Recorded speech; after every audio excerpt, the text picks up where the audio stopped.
Hello and welcome to day one of the February Virtual India Sourcing Show. Margaret and Kevin, we are back again with another fantastic episode. How are you guys doing? We're well, Megla. How are you? We're back again. It comes around quickly, doesn't it? Does it not? Yeah. Where has February gone? It just seems like we were here, a couple of days ago. Yeah, for sure, yeah. And the February VISS is brought to you by AmazonSellersLawyer.com, which is the number one agency for you if you get suspended by Amazon or if you're in any other trouble with Amazon. AmazonSellersLawyer.com is the agency to go to that will help you come out of anything with Amazon.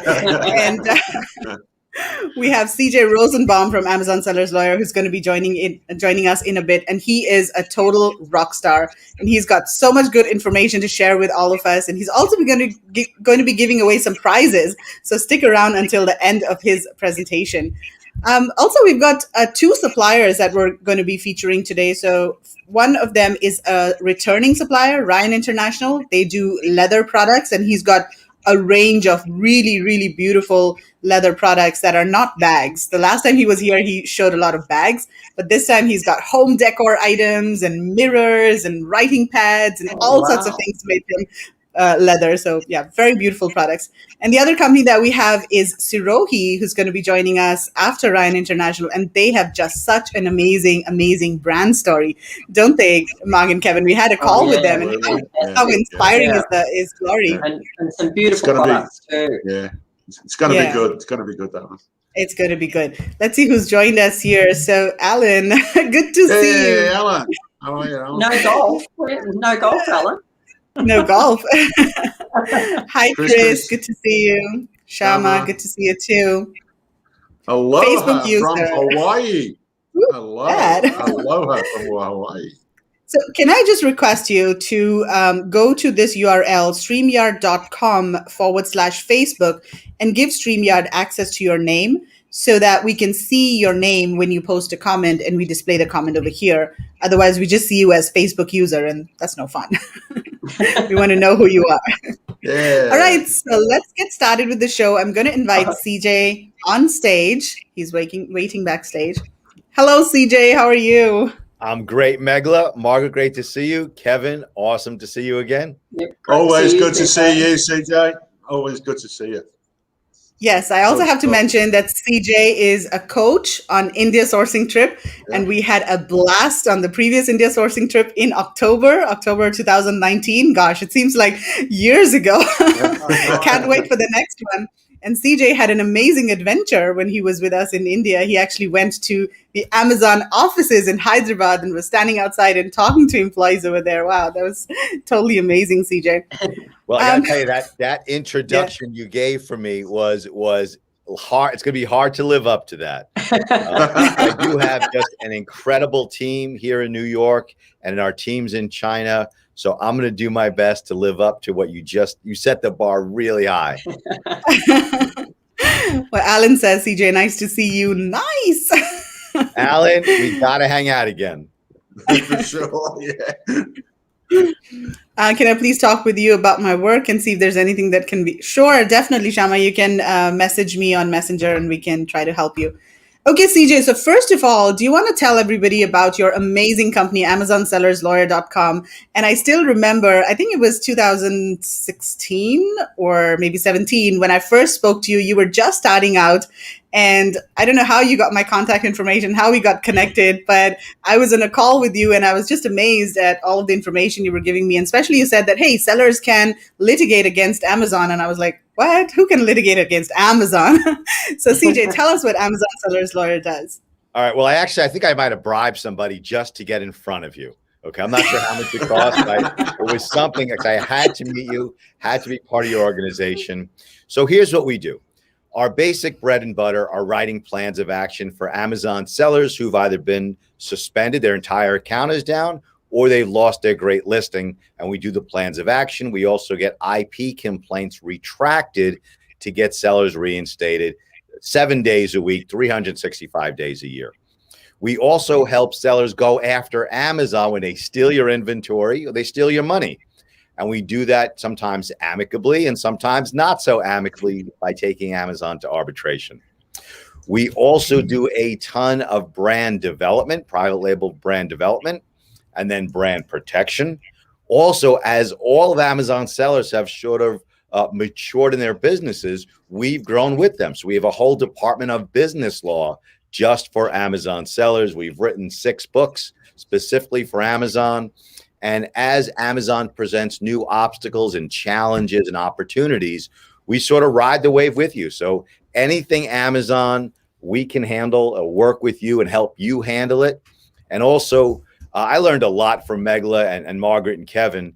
We are huge proponents of giving away tons of information so you can help yourselves. And maybe you'll use us down the road, but I love the sharing of information. And that's why I bribed somebody to make sure I got to meet Megla years and years ago. Yes, I've been following you on Facebook and I'm on your mailing list, and you definitely give out a lot of information. You produce videos every day. Oh my gosh, how do you do that? Well, we're going to It's talk really about amazing. that in a bit, because where you find me is in our latest video studio. Okay. And I'm going to tell you some tricks that I've learned by making a lot of mistakes so that the people watching this and learning from this can figure out how to do their own enhanced brand content, their own video content, develop copyright interests. And Megla, I have got like 3 hours of information to share, and I think I got like 28 minutes left. Okay, so let's get going. Do you want to talk first about building intellectual property assets? Okay, yeah, we can jump straight to that. So Okay. the value of your business is not necessarily the money it's throwing off. Okay, certainly not the beginning stages. The value of your Amazon-based business is based a lot in part on what you actually own. Okay, you own your relationships with your sourcing and your factories in India and other parts of the world. That's something that you have. You own your trademark. Even if you get it created using Amazon services, the IP Accelerator, you still own it. And you own all the creative things that you create. That's all copyright interest. And one of the things that we do here in this video studio is constantly create content. Usually it's teaching sellers how to handle issues yourselves or sharing our successes. But every time you create anything that is creative in nature, a photograph, verbiage, a video, a song, a jingle, you instantaneously own copyright in it. And that builds up your intellectual property library, and that builds value in your account. And that's sort of why I'm kind of shooting in here, because one of the things I want to do is show you how easy it is to create really killer video content that you can then rehash into like written word, blog posts, tweets, repost it anywhere you want. It really is very, very simple, even though it may look, a bit complex. Right. So what kind of content can Amazon sellers produce? I mean, is this, content about their products, their brand story? Can you give us some examples? Okay. One of the best examples that I've used over and over again was someone that spoke at one of your events. And it was the 2 young guys and the mom. The dad had abandoned the family. And the guy had like really, really long guy had gorgeous hair. Okay. This guy's hair. I remember him. I would kill him for his hair. Okay. So after the dad ditched the family, the 2 brothers created a brand. It was just like sweatshirts and t-shirts, but they traveled the world. They did like wing walking, and they would create material with pictures of their latest journey to go with a t-shirt. And that was their copyright, because they had photographs, copyright, written words, copyright, and they own that. And listen, there are boatloads of hoodies out there, but they did remarkably well because they developed this journey in writing and photographs, and that's all copyright. So it differentiates your brand, it builds value, it drives people to come back to hear more of your story. And I thought that was an absolutely brilliant family, and they were making a lot of money, they were traveling the world, and it was just fantastic. So you build it to develop your brand, for your enhanced content for your listing, and to really build a story brand, which rises above others tremendously.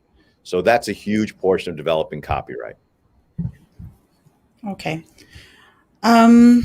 All right. So, what about diversifying products and sourcing and revenue streams? Like, how important is it to diversify for Amazon sellers? I think it's vital. Okay. Now, let's talk first about diversifying sourcing of products. Okay. Many sellers start off going to China. It's easy and it's very easy to get low quality, low cost products, right?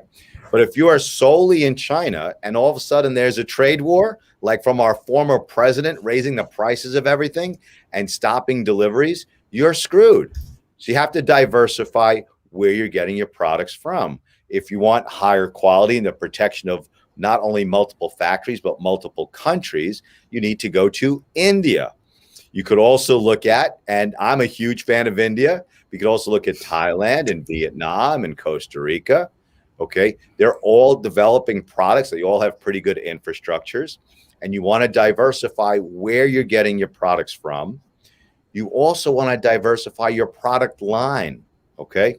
Now, when we were in India, the leather goods were off the chart in terms of both cost and quality. The woodwork was insanely high quality. The metal products were awesome. And it was also a boatload. I remember paper goods were also huge. So you can get different products and also different product lines. So if any one product starts to go down a little bit, you still have revenue from your other products and your other product lines. And I also am a huge proponent of getting on other platforms, so you're not entirely beholden to Amazon, and also getting into other countries. So if you're English speaking, you're going to be most comfortable in the UK and in Australia and in the US. But you know what? Get your products in Japan. It's a huge marketplace, and it's not much more difficult. It's the same platform, and you could even do it in your language.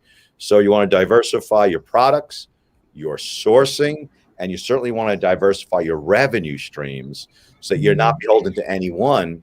And if you ever get to the point where you are looking to sell your Amazon-based business and your brand, some lawyer like me, okay, is going to start looking at your business, and we look for diversification. It's good business. So absolutely diversify as much as possible. Okay, before we get to the next question, I want to ask the audience a question. So let's find out, if all of you watching, how many of you are already sourcing from India? Type yes in the comments. If you're already sourcing from India, type yes. Let's see how many people are already sourcing, because there are so many people in our group and they're all in different, at different levels. Some are very experienced sellers, some are just starting out, but I'm just curious to know how many people are already sourcing from India. So we have to give it a couple of seconds because there's a delay. Okay, Simone says yes, that's a first. Facebook user says yes. Another Facebook user, we don't know who you are. Go to StreamYard.com/Facebook to give StreamYard access to your profile. Okay, not yet. In the middle of sourcing now, Tricia. Awesome. Yeah. Yes. Okay, quite a few people are already sourcing. That is really good to know. That's awesome. Another Facebook user, Niroban. I'm here to learn. I'm a new entrepreneur, like an embryo. Cool. Trying to. Okay, awesome. Great. Okay, so let's move on to the next topic. Kevin, do you want to take this one? Yeah.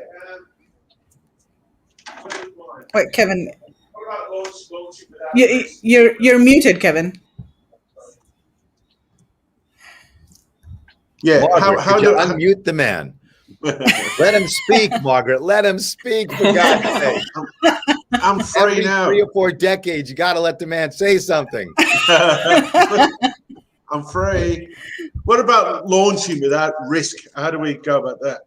All right. So I am certainly no Einstein. I am never the smartest guy in the room, but I'm really good at recognizing other people's great ideas and trying to take them to the next level.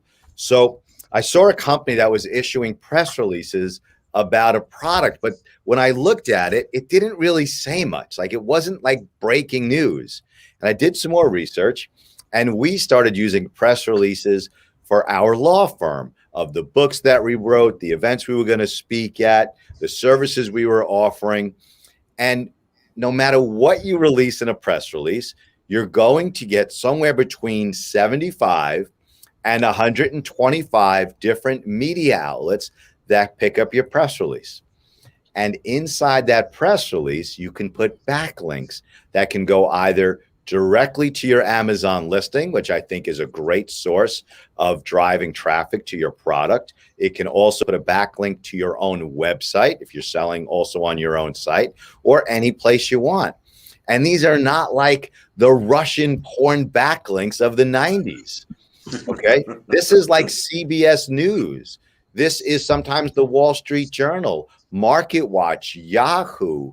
There are tons and tons of media outlets, large and small, that will pick up the press release and just take it off the line and stick it on their website. And each one of those will give you a high quality organic backlink that doesn't violate TOS. Okay. Amazon likes these type of backlinks. They're coming from real news organizations that are not under anybody's control. And it also feeds into Google's algorithms, which will then drive even more products to your Amazon listing. So I've dealt with hundreds, if not thousands, of suspensions from people who've used, Facebook mechanisms, black hat tactics, vendors that may promise you to get, hundreds of reviews for $5. These all come with risk. And no one ever calls me and says, "Hey, CJ, everything is going swimmingly," right? They'll call me when what hits the fan. Yeah. And so this has, I believe, zero risk of harm. And it's really easy to write a press release once you get the hang of it. And it's really cheap to distribute. There are two different companies that we use. One charges anywhere from $20 to $50. And you'll get the same number of backlinks, but it's more of the smaller media outlets. And then there's PR Newswire, which is sort of the higher end one. Then you're more likely to get like the Wall Street Journal and Forbes, International Business Times. But it really is the subject. But either one, you're going to get basically the same number of backlinks. And I believe quantity really matters in terms of driving a launch of a new product. And I got kind of a silly example. So here's my awesomely branded pen, okay? And I issue a press release that Amazon seller's lawyer is now selling pens. But we don't sell anything, by the way, okay? And so it gets picked up by 75 to 125 different media outlets. And we decide, wow, the orange did really well. Let's go blue. Or let's increase the warranty. And each time you make any change to your product, your brand, or you put up a new product, right, you do another press release. And before you know it, if you do one a week and you're getting about 100 on each press release, right, by the end of the year, all right, it adds up. 52 weeks, 100, you got 5,200 organic backlinks to wherever you want to send it to at a very, very low cost. And I believe practically zero, if not zero risk to your Amazon listing or your Amazon account. That's great. Really the question I've got for you, CJ, is how do I operate, operating a business like a business? What do we need to know? Oh my, I could talk about this for hours, okay? But let's start. You've got plenty of time. Let's start some. I'm going to check my timer here. I don't want Megla cutting me off. We're good. We're good. We got Very good. 20 minutes. Number one thing, operating it like a business, is build it like a business. Get at least one corporation. I recommend 2 corporations. Could be LLCs, corporations, limited liability partnerships, whatever. I believe you should have 2 different entities, one to operate your Amazon account and the other one to own your brand and your other intellectual property rights.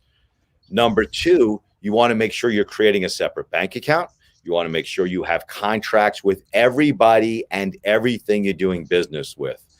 You have a cell phone, have that contract in the name of the business. You're leasing space, it goes to the business. You're buying goods, it goes to the business. You're hiring employees, have employment contracts. You want to make sure your employees can't steal your information, have NDAs between the business and the person, your business and the vendor. You want to make sure you're never, ever, ever using your corporate bank account to pay for your kids' summer camp or their ice cream cones, okay? That's not operating like a business. You want to get business credit lined up. Register with Dun & Bradstreet so they start monitoring your credit as a business. And that is absolutely vital. Your sourcing, contracts, everything you want to document, that shows that it's a real business. If someone looks at it for due diligence to buy you out, they want to see that it's legitimate. You want to have insurance so that someone looking at your business will see that their risk is limited because you have insurance to cover any harm or any defense costs. And these are just things right off the top of my head. You really got to look at it as not your personal bank book. This is its own living, breathing, and growing entity, and that's how you have to treat it. Right.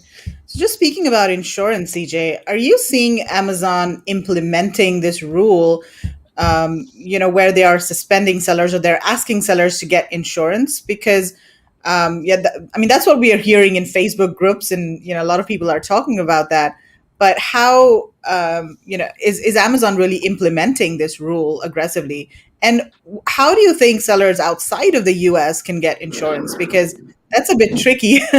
It's easy to get, if you're a seller based in the US or you have a company in the US, it's easy to get insurance. But if you're outside of the US, it's kind of tricky. Any advice for that? Okay. We are seeing a tremendous uptick in the number of notices asking about the insurance, asking for the certificate of insurance. I think we've had a handful of suspensions so far where they wanted to see insurance. And the best way you can handle it is to get insurance before you get the notice.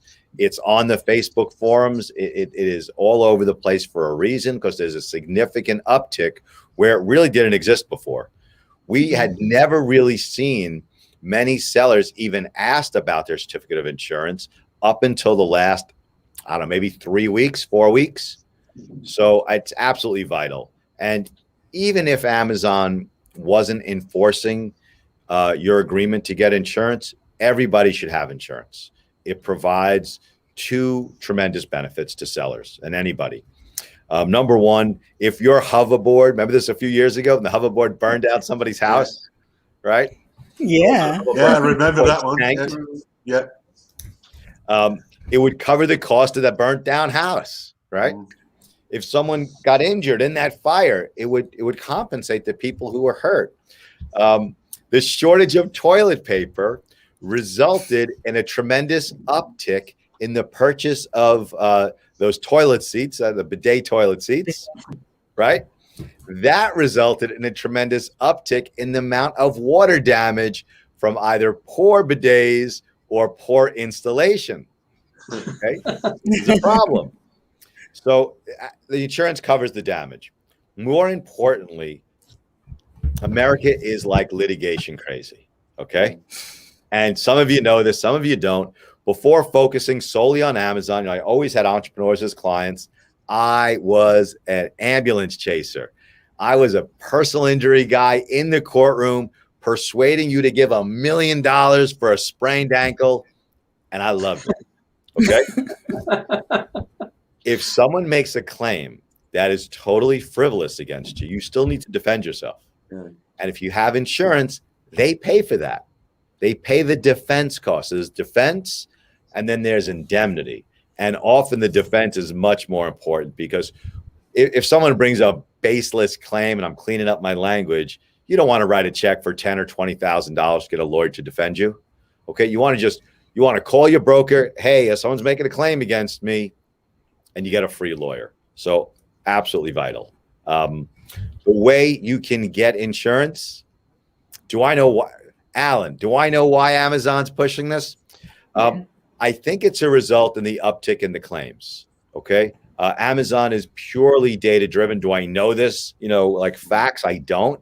But if we're seeing an uptick in the number of claims, Amazon is seeing an uptick, and they are tremendous at avoiding liability for absolutely anything. Okay. So that's why I think Amazon is suddenly pushing the insurance, because there was a tremendous uptick in insurance claims as a result of the pandemic. You asked me how they can do it. Okay. Most insurance companies in the US can't insure foreign entities. Okay. Lloyd's of London can probably do it, but I've seen them come and go into the marketplace. What you can do is get a US corporation and insure that corporation, and that insurance policy can have third-party coverage for your Amazon business. So it is possible. I believe you might be able to do it simply with an address in the United States. But Ashlyn Haddon is the expert on this stuff. She's an awesome insurance broker. She's out of Indiana here in the States. But you can get a corporation, or some companies might just require an address here in the States. So CJ, if you could just sort of reiterate that. If, say, me and Mark, we want to insure our business, we would then go to a US corporation, and then for our Australian company, we can then use a third party for insurance purposes, as long as we got a US address. Correct. Okay. It's called a third party beneficiary. Yeah. If you think about it, like, you rent office space, okay? And the landlord requires insurance in case somebody trips and falls in your office space. So you buy the insurance, but you name the landlord because it's his building. Same concept. Cool. Right. So let's take a couple of questions. So Alan's asking, would you imagine they're focusing on key types of products? I would think that they were, but we haven't seen a pattern. We're seeing sellers across all different categories getting the notice asking about insurance. But I haven't seen any common denominators in terms of like more in health and beauty versus, food products versus electronics. We haven't seen it yet. I would generally think the higher risk products would be things you either put on your body, you ingest, or products for children. Because those are traditionally, as a plaintiff's lawyer, those are the injuries I'm looking for. I got a hurt kid, big bucks. I got someone ingesting something or putting it on their body, big bucks. So that's where you look for the insurance, but we're not seeing that yet, Alan. We don't have enough data yet. Okay. Simone is saying, CJ, you're very funny. You're definitely the man for the job if I ever need a lawyer. Absolutely, Simone. 100%. CJ is the person. And Mark and Kevin have used CJ's services, and Yes, we have. Well, I tell you, I would never reveal who's retained us. So I really appreciate that you let that information out there. But everyone who hires us, 100%, 1,000% confidentiality. Yeah. All right. Simone is saying, I'm in the USA, but would like to launch in Germany. What is your advice? 100% go for it. The German market is huge. I think Germany is either 2 or 3. US is number 1, and it's either UK or Germany. I think, they kind of go back and forth. It's a great market to get in. It's an affluent market. They spend money. They spend money on credit. Absolutely go into Germany. 100%, no doubt. Okay. So Jason is asking, could you briefly explain the rationale for 2 business entities? Okay. As you go to India, okay, and you source products and you're having it put in your brand on that product, you want to have one company that's operating your Amazon business, okay? And you already have that. That entity, when it opened up your Amazon account, agreed to Amazon's contract, which says you can't go after Amazon for copyright infringement. You can't go after Amazon for trademark infringement. You can't sue Amazon in a court of law. You have to go to arbitration. And if you are outside the United States, that arbitration has to only be on written paper. You can't actually have a hearing. So you give up a lot of your rights in that contract. But if you have a second corporation that owns the intellectual property rights, that entity has no relationship to Amazon at all. So that entity could tell Amazon, listen, I didn't waive anything to you. Stop selling my product. I didn't waive anything to you. I'm going to sue you.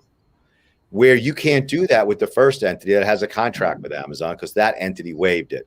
So you want to have one entity that owns the intellectual property rights and have a second entity that operates your Amazon seller's account. And your IP holding company can issue a license to your other company. And it's as simple as that. I can give you one form where you're really issuing yourself the rights to sell your branded products.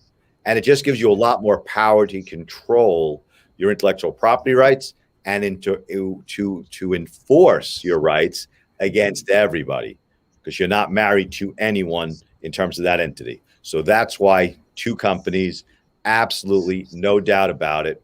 You want to make sure that the owner of the IP rights can use all the weapons at your disposal to protect yourself. Okay, so Sonal is asking, could a DBA be counted as a second business entity? No, a DBA is just another name that you're doing business under, either as yourself. So if you sign a contract with Amazon, you waive the rights regardless of multiple DBAs, or if it's a corporation. So a DBA is the same as the original entity.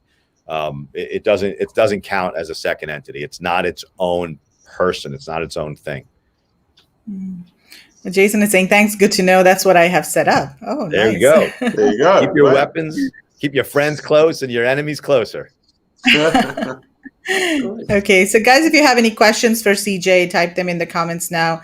I saw one more question here from Helena. So what was the smaller organization that distributes press releases? You mentioned PR Newswire, and what was the other one?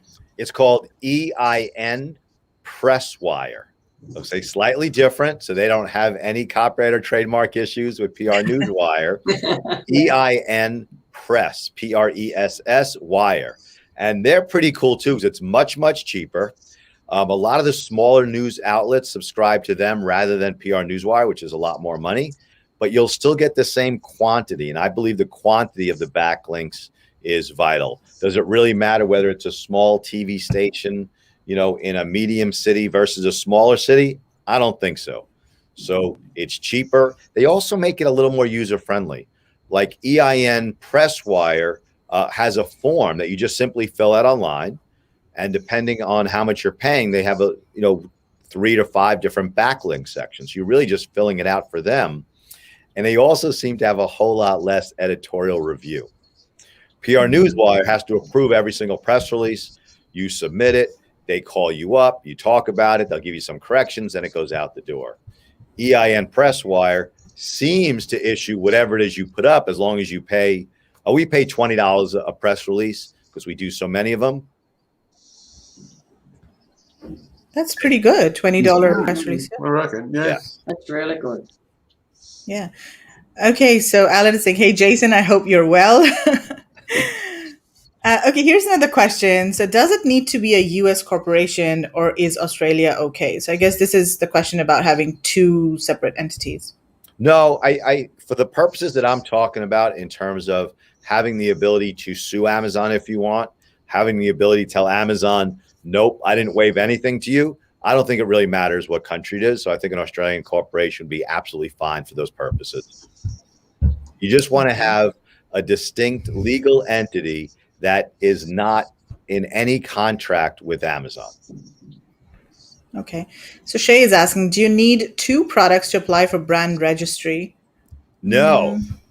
Brand registry has become a lot easier to get.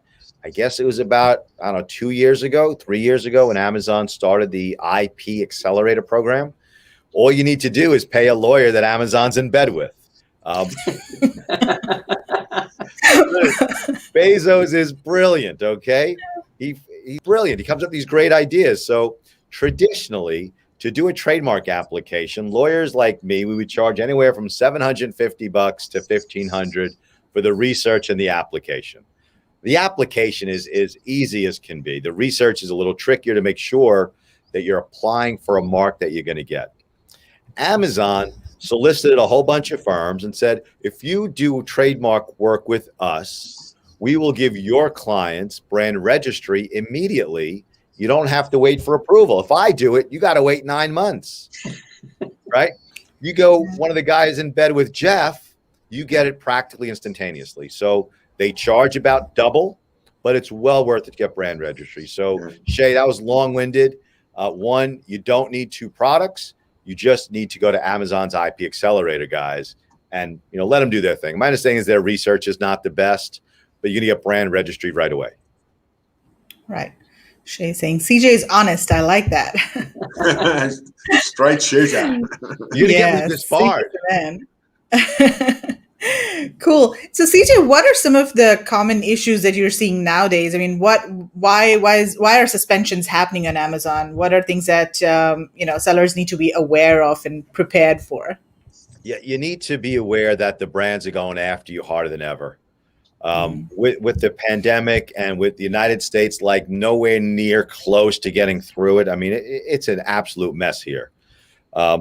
There's so much of the market solely on Amazon that the big brands are making complaints left and right against you baseless complaints as well as meritorious complaints. And so you just got to be aware of it and make sure that the products you're selling are always genuine, that the consumer's receiving the same thing that they would receive from the brands directly.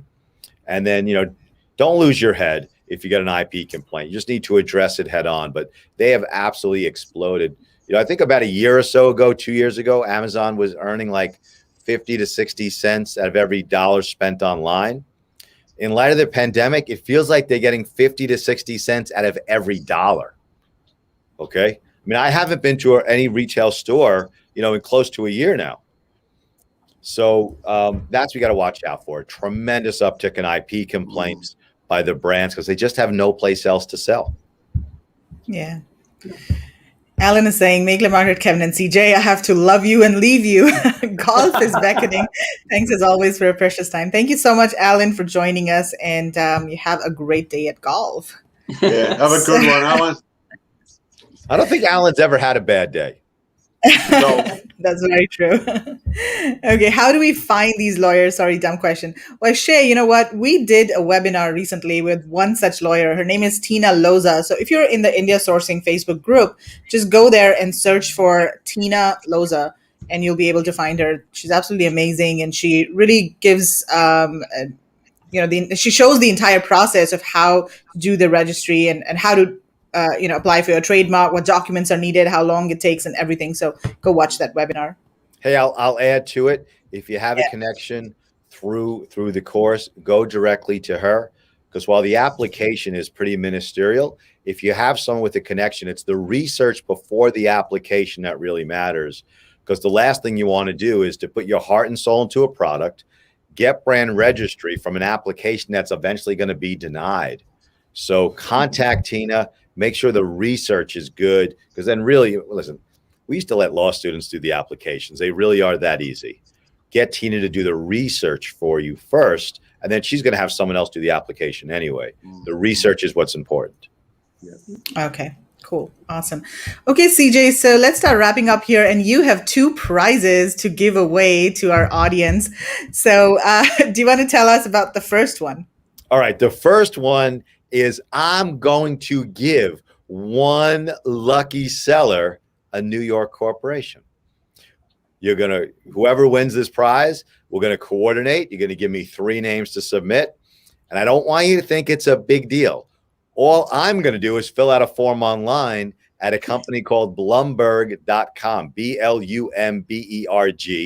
They make it, there's my timer telling me I'm done. That's going to go over. I'm going to create a corporation for you, okay? And I want to be able to show you, so then you can show everybody else how insanely easy it is to create the corporation, and never let a lawyer rip you off to charge you to do it. Okay, awesome. So guys, get ready. What we're going to do is we're going to ask you a question, and then the first person to get the correct answer will be the winner of this prize. Okay? So everyone ready? Yes, tell Alan to turn around and come back from the golf course. Alan. You need this. Shay is saying, yay, I love prizes. Okay, so everyone ready? I'm going to show you the question on the screen over here, and I'm also going to read it out to you. So get ready with your keyboards, with your fingers on your keyboard. Okay, here's your question. What is the name of the city in India where metal products are manufactured for exports? Let's see who gets it. And it's okay if you don't get the correct spelling, but try to get the name. The name of the city in India where metal products are manufactured for exports. And if you've been in the India Facebook group, you should know this by now. If you've been watching our Wednesday webinars or all of our VISS shows, you should know this. Yay, Jackie got it. Well done, Jackie. Awesome. Jackie was the first. Congratulations. Well, lots of other people have got it too, but Jackie was the first. Fastest fingers first, isn't it? Yeah. Someone said Tripoli. No, that's not correct. Okay, it's good to see that everybody is paying attention in this. Well done, guys. Yeah, absolutely. Okay, congratulations, Jackie. So we'll reach out to you separately and connect you with CJ to help you claim the prize. Okay, CJ, so what is the second prize that you're giving away? Okay, the second one is a press release. Okay. Again, you contact me. We're going to work together. I'm going to show you how to write your own press release on EIN Presswire, and we're going to issue it with backlinks to wherever you want it to go. And then you're going to see your own report of your 75 to 125 quality organic backlinks. That's the second thing. I want to teach you how to do these things yourself so that you thrive and build your business. So that's the second prize. I'll do a press release with you, and I'll issue it through our account, and the backlinks will be all yours. Awesome. So that's a great prize. I think it's not easy to write a press release on your own, and that will be super helpful. Okay, so guys, get ready for the next question. And here it is on your screen. So what is the name of the city in India where wooden products are manufactured for exports? Let's see if anybody can get this. This might be a little bit harder for some. Yeah, this might be a little bit harder. Let's see who gets this one. So this is wooden products, and that's also a city in the north.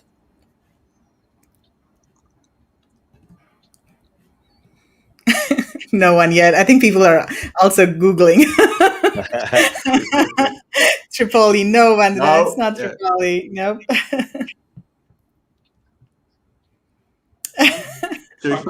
Megla, should we give them a little help? Sure. It starts with. Starts with. S. S. Some people are saying Jaipur. Well, Jaipur, yes, but Jaipur is not really the center, like the production hub for wooden. I mean, there's another city that's really known for wooden products. It's also in the north. It starts with S. Come on. And it's about 10 letters long, or 8. Yeah. Yes. Yeah, place your right, Kev. Firozabad. That's for glass, Jackie. Glass. But you've been paying attention for sure. Yeah. You know your production hubs.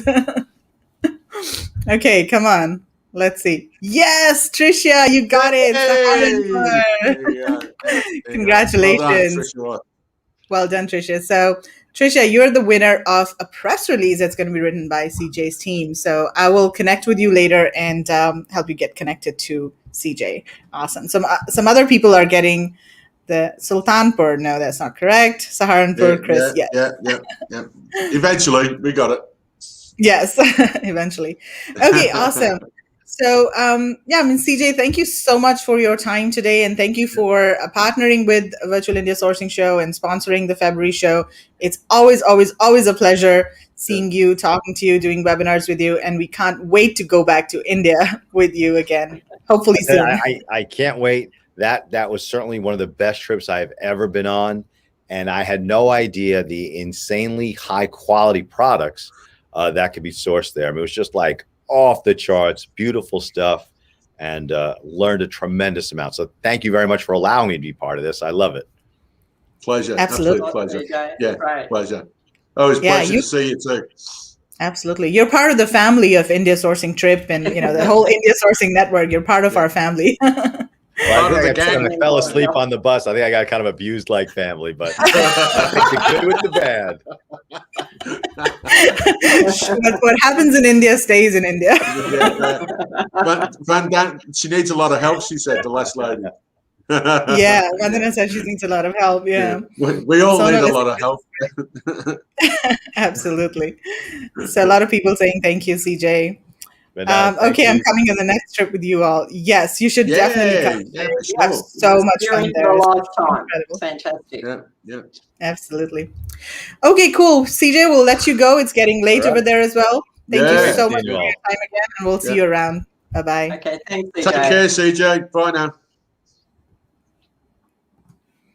Okay, wow, awesome. CJ is just like a powerhouse of information. I just love how much energy he brings to the show, right? Every webinar that he does, he's like, fantastic. I thought he was in an Irish pub, in a green background, an Irish bar.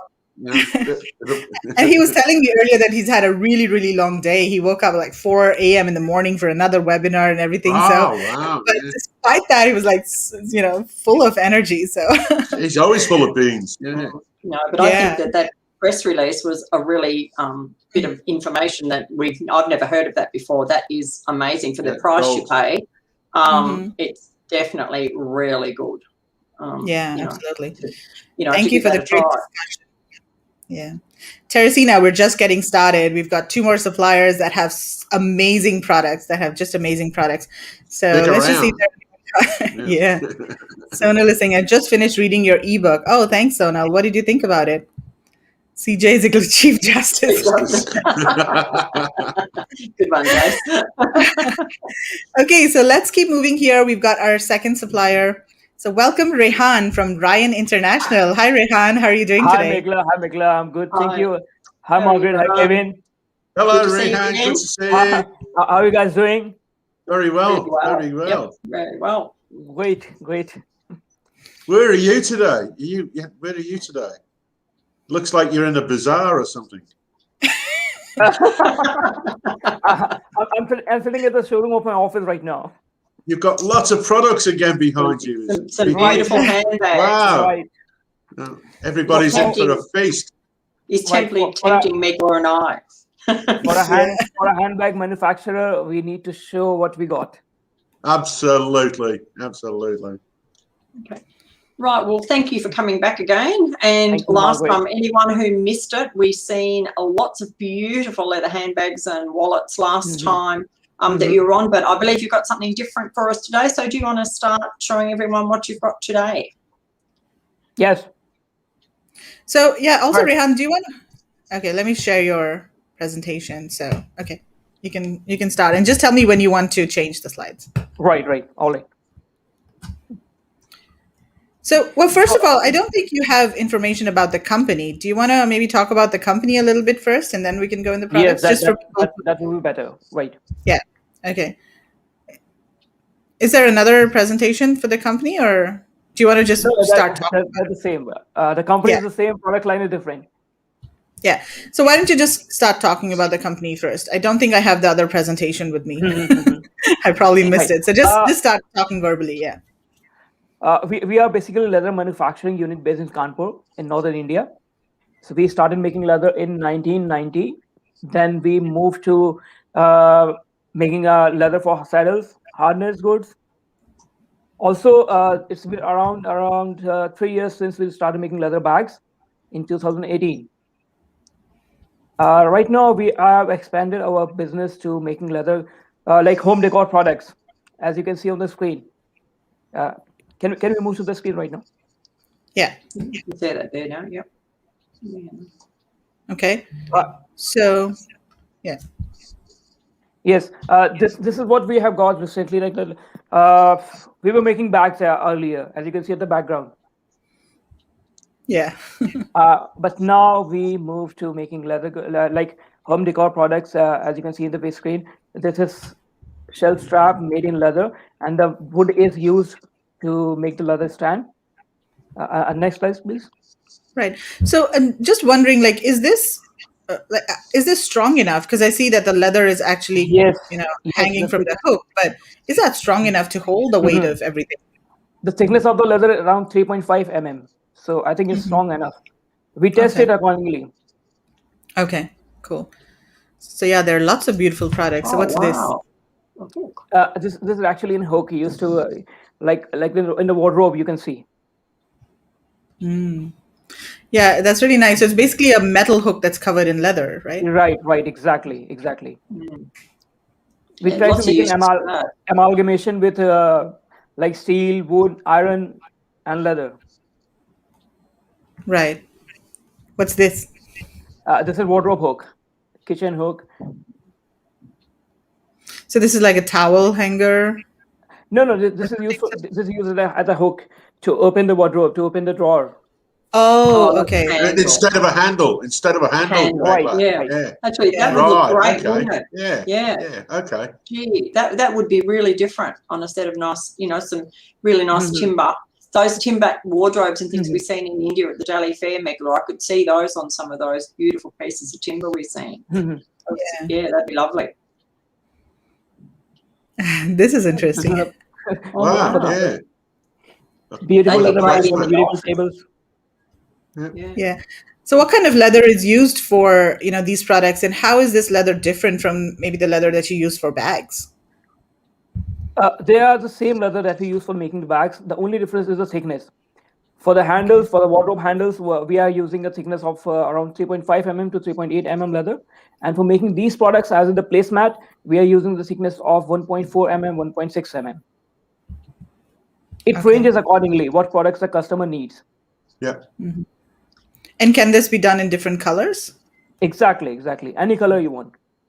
So that'd be good in a boardroom or something of an office, like as an office supply as well as a placemat, because, you know, you go to a lot of corporations and they'll have, you know, a big table of, you know, 12 or 14, and that would be great around the table. That'd be a really good business. And of course, you could get the thickness done in the thickness that you want as well. Is that right? The thickness. The thickness. Right. The thickness of the leather ranges between 0.8 mm to 4.5 mm. You can go anywhere in between them. Right. Actually, Rohan, can you do that bigger and have it like a desk, you know, a sheet, you know, you have on your desk, probably, I don't know, but it'd be like, you know, nearly 2 foot by 2 foot. You know how you have a big sheet on your office desk sometimes? Yeah, that would be another good, as a desk sheet thing. What kind of leather is it, Vandana is asking? This is actually cow leather. Okay. And can you do different finishes of the leather as well? Yes. Any finishes, any print. Okay. I would like to show some. I would also like to show some swatches of leather, the print of the leather. Roman, print layer.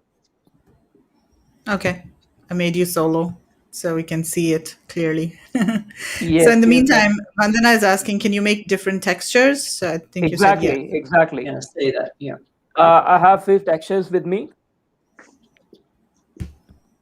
Can you see it on the screen? Yeah, very clearly. Yeah. All right, perfect. This is Croco. What kind of textures are these? Like, what's this one? This is a cow leather, and we have applied foil on them to give them the brightness, a shimmery look.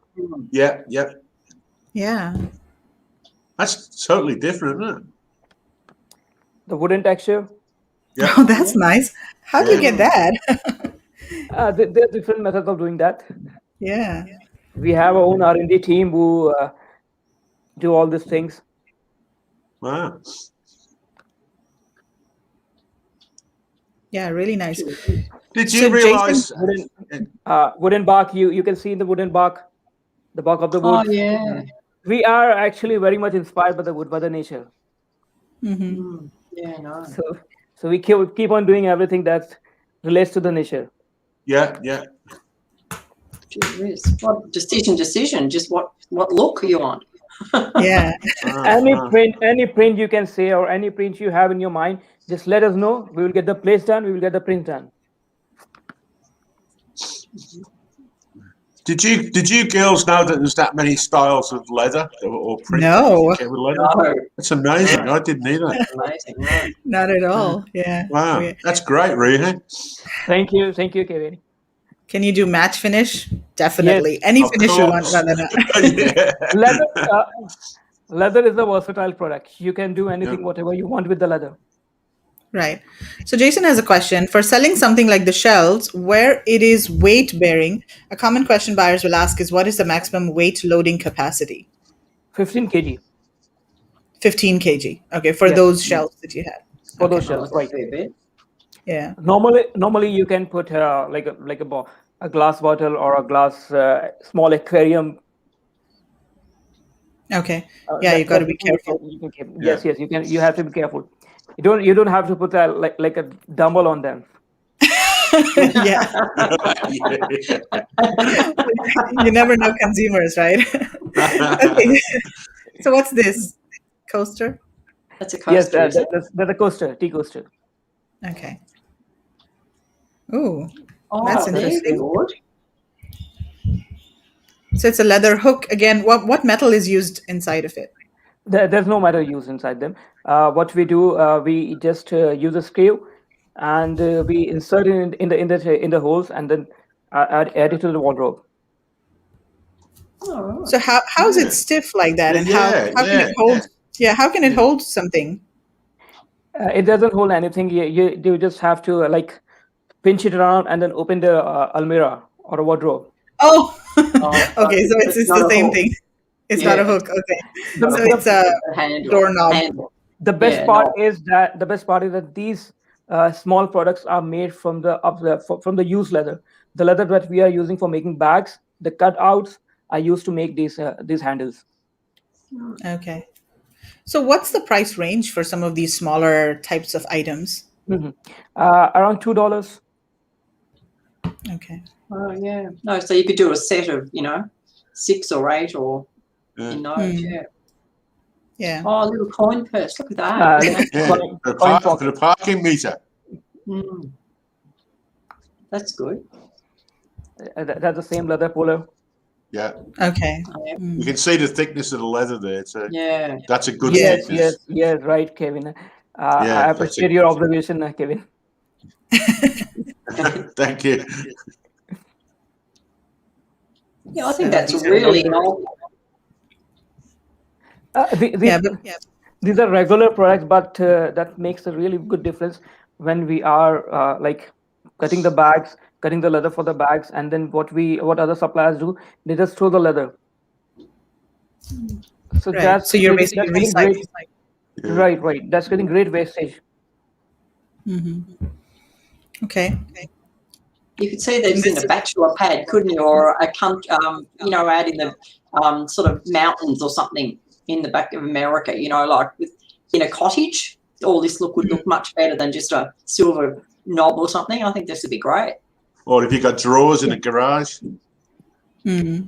Yeah, you can a man cave. Yeah.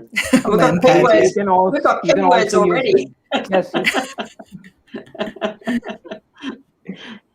You can also use them in your cars. Oh, We do have options for that as well. In a cabin. Just Jason is saying in a cabin. Yeah. Cabin. Yeah, that's it. A cabin in the woods. Okay, so here it is. There's a wardrobe handle. It shows in the picture. Mm. Yeah, see, that looks great. Okay. Oh, that's wow. Right. I like that better than macrame. That's nice. Yeah. That's a good idea, isn't it? And you could have any colour. Just to inform the clients that who are seeing this picture, the ball is not included. Only the leather handles are included. Right. They might ask for the complete set.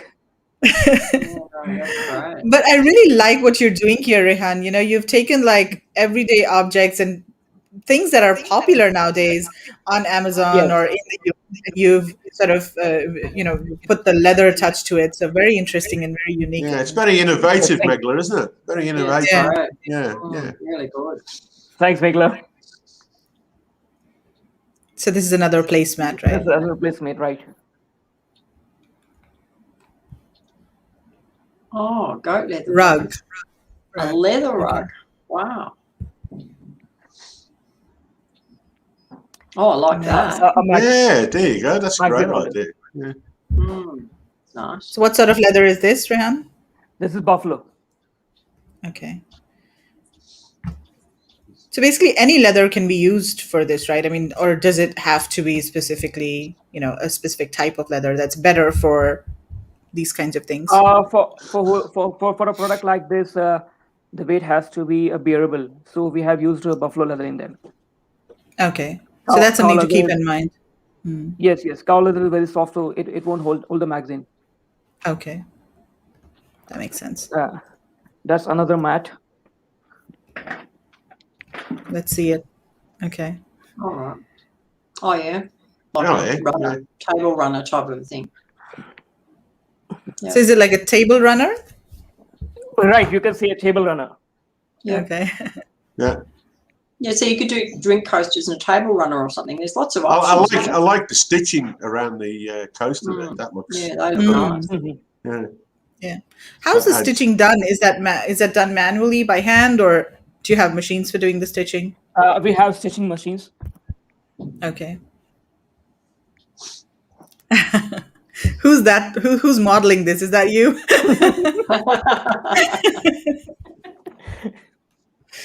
That was me around a year ago. But now due to lockdown, I've gained a lot of weight.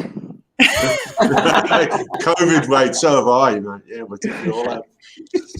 And could you do like a full apron, like a barbecue apron as well, like in a lighter leather, in a lightweight leather, like for a barbecue or something?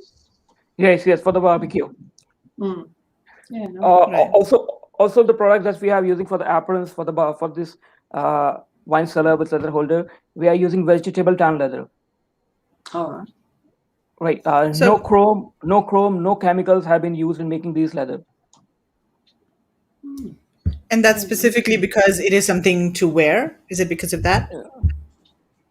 If we are using chrome in the leather, then it gets reacted with the skin, and it may cause issues to the skin. Okay, yeah. Yes. And for the vegetable tan leather, we don't use any chemicals or any sort of like chrome 6 or chrome 5 testing. We done all this test in our lab. Okay. So this is sort of like, leather jackets. It's similar material that would be used in a leather jacket, right? Right. For making leather jacket, you can use cow leather or sheep leather. Mostly leather jackets are made in sheep leather, sheep or goat. Okay. Does this have a lining, or is it without a lining? Without a lining. Without. Okay. These are unlined. So here are more pulls, drawer pulls, I guess. Drawer pulls. Yeah. Oh, there's a full apron. Yeah. I remember seeing these in the Delhi fair when we were there, and I actually tried one on. Did you? Yeah, we saw. There's a photo of me wearing a. Yeah, no, they're good. That's actually apron with some tool handles in front. Oh, here, yeah. Right. Here. All right. Yeah. Wow. Yeah. This is multifunctional. You can use them in the kitchen, or if you are working somewhere, you may use your tools to hang in there. Yeah. If you're doing some carpentry or other work. Right, exactly. Oh, yeah, and there's a shorter one. Yeah. I like that you've used these metal studs over here. They look kind of good. They're great. All of them are vegetable tan, without any chemical tanning. Okay. Okay, cool. So traditional way of tanning leather. We use like the bark of the trees to tan leather. Okay. And those sort of like that last apron, what sort of price would that be, roughly? I know it's going to vary. The last apron that you just showed, what sort of price would that be? I know it's going to depend on the MOQ, but just as a guide, what sort of price would we be looking at? I'm not getting what you're saying. For the apron, what's the price? Wait. I think there's some issues. Oh. Hello. Hi. Do you hear us now? Margaret. Yes, Margaret. Yeah, no, that last apron you showed, what would be the price? I know it'll vary a bit with the MOQ, but what would be a rough price of it? The price for the last apron is around $35 USD. Okay. Yep. Okay. So Vandana is asking a question. Do you do custom items, and can you make them in mixed material? Sorry for the repeat question, just trying to be clearer. Yes. We can make it in mixed materials. In canvas mixed with leather, vinyl mixed with leather. Okay. And what about things like plant-based leather? Are you also looking into that? Because we had, Beej come on the show, and thanks to you for recommending Beej, actually. Yeah, absolutely. Thanks a lot. So, but are you also, experimenting with those kinds of materials? No, let Arundhati do that. Leave that to be. Yeah. Awesome. Okay, so I'm going to share some other photos that you had also sent over. They were quite interesting products. So this is a box, I guess, right? A storage box, or what is this? It's a jewelry box. Ah, okay. All right. Jewelry. Oh, yeah. For keeping your valuable earrings or nose pins. Right. So what's the material that's used inside to keep it sturdy? Is it like some sort of board? That's suede leather. Suede leather. Okay. Right. Oh, wow. And And is to make it sturdy, we have used an MDF boxes. okay. Yeah. So Yeah, MDF no. boxes covered with leather. Yeah. Yes. Oh, leather cushions. Cushions, covers. Mm.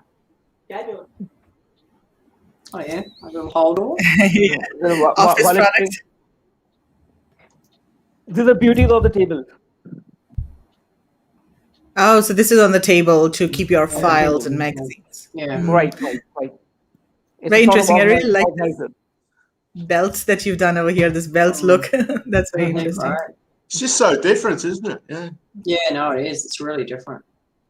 Oh, look. Oh, I like that. Wow. Wow. So This is again the same leather that we have used for the shelf. Mm. right. And mirror is included, right? Yes, mirror included. In it. The glass. So again, the I mean, glass, the question glasses that you included. have asked with CJ Firozabad. Yeah. And for Roosevelt, yeah. You start to put your beer in. You start to put your beer in. No. For the pen holders. Pen holders. You want to I put a think what you stubby in could- it, Kev. Do you need something to hold your beer? Usually, yeah. Yes, we also have that holder.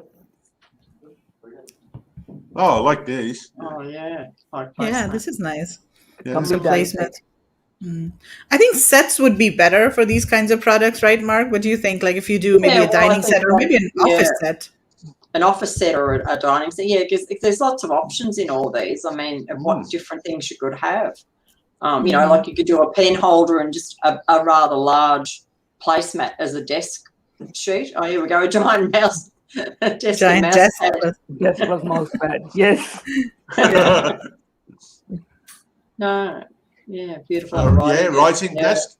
Yeah. No, I think there's so many options and so many things, and you could use the different colours. I mean, it's not just doesn't have to be just plain brown. You can all those nice finishes. I mean, wow. So Kevin, many things. I have something for you to hold the beer. You go, Kev. Oh, look at Yeah, that's a nice one. Look at that. Yeah, that's nice. Yeah. That And is is that really just nice. leather inside as well? Yes. Is that leather inside? Yep. Yes, Yeah. that is completely leather. Wow, that'd keep it cold. No lining, no inner material used. Totally Yeah. on leather. No. Yeah. Yeah, because in the summer here at Rehan, it's so hot. When you get a cold beer, it goes warm very quickly. So we try and keep it as cold for as long as we can. Yes, While we're drinking. Yeah. I will send one Tricia to saying you. these products are really beautiful and so versatile. Yeah. Thank you, Tricia. Yeah, Rehan, if you want to send something to Kevin, he'll probably do like a review in our Facebook group, right? Yeah. A product review. See how long it kept my beer cold for. Yeah. Oh, We can look do at a that. test. Yeah, do it will a do a test on. test. It will do a test as well. Tissue box holder. Tissue You box, know what? right. You could do a bachelor pad niche and have all these. I could just see all these in like a bachelor pad. You know, like it's, you know, if a man's in a man's penthouse or something, you can imagine all this stuff. Like, wow. Yeah. And I think this type of stuff probably is in demand nowadays because a lot of people are still at home, and you know, I guess guys need their privacy, and they probably have like, you know, Exactly. rooms or bachelor pads that they go into and play video games away from the kids and wives. How do you ship these placemat sets? Are they rolled? Yeah, are they rolled or are they flat? For some, the one I showed in the video, those are not rolled. Those are laid flat in the carton and then shipped. And for thinner gauge leather, that the thickness of the leather is around 1.5 mm to 1.6 mm, then we roll it. Okay. So That it depends on the leather, product. actually. Right. Okay. Oh, This is interesting. That's good. Excellent. Yeah. Gee, wouldn't you So- look pretty spiffy going into a meeting with that? Yeah. Yes. Better than the vinyl one from Kmart. There's an order for the table number 21.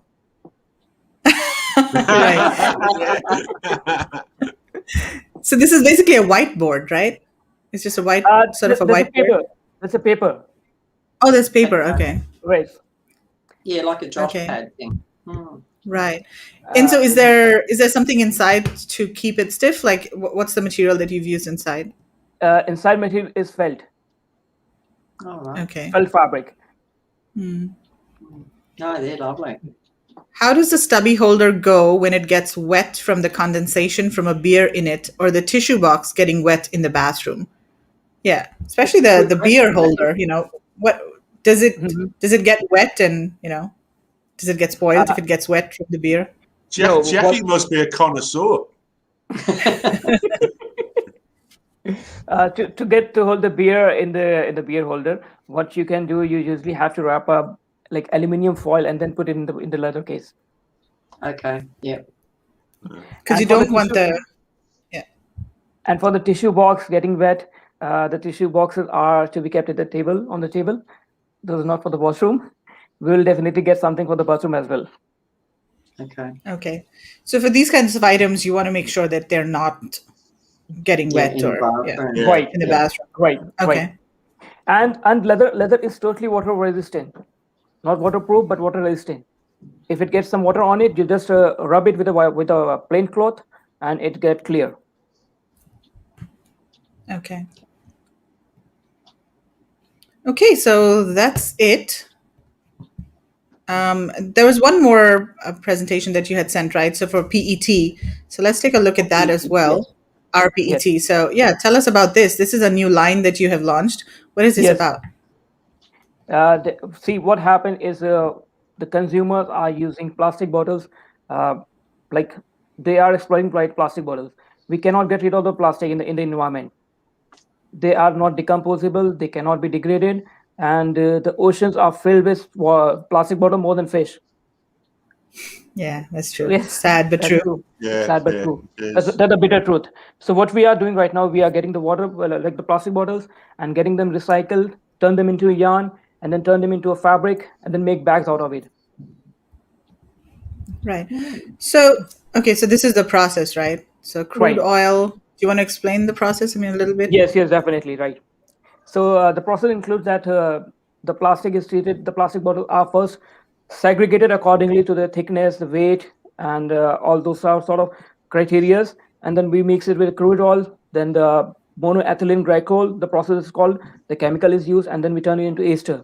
The ester is then converted into polyester, and from the polyester, the plastic is converted to fabrics, like the yarns. We make POY, partially oriented yarn, and then full yarns. Right.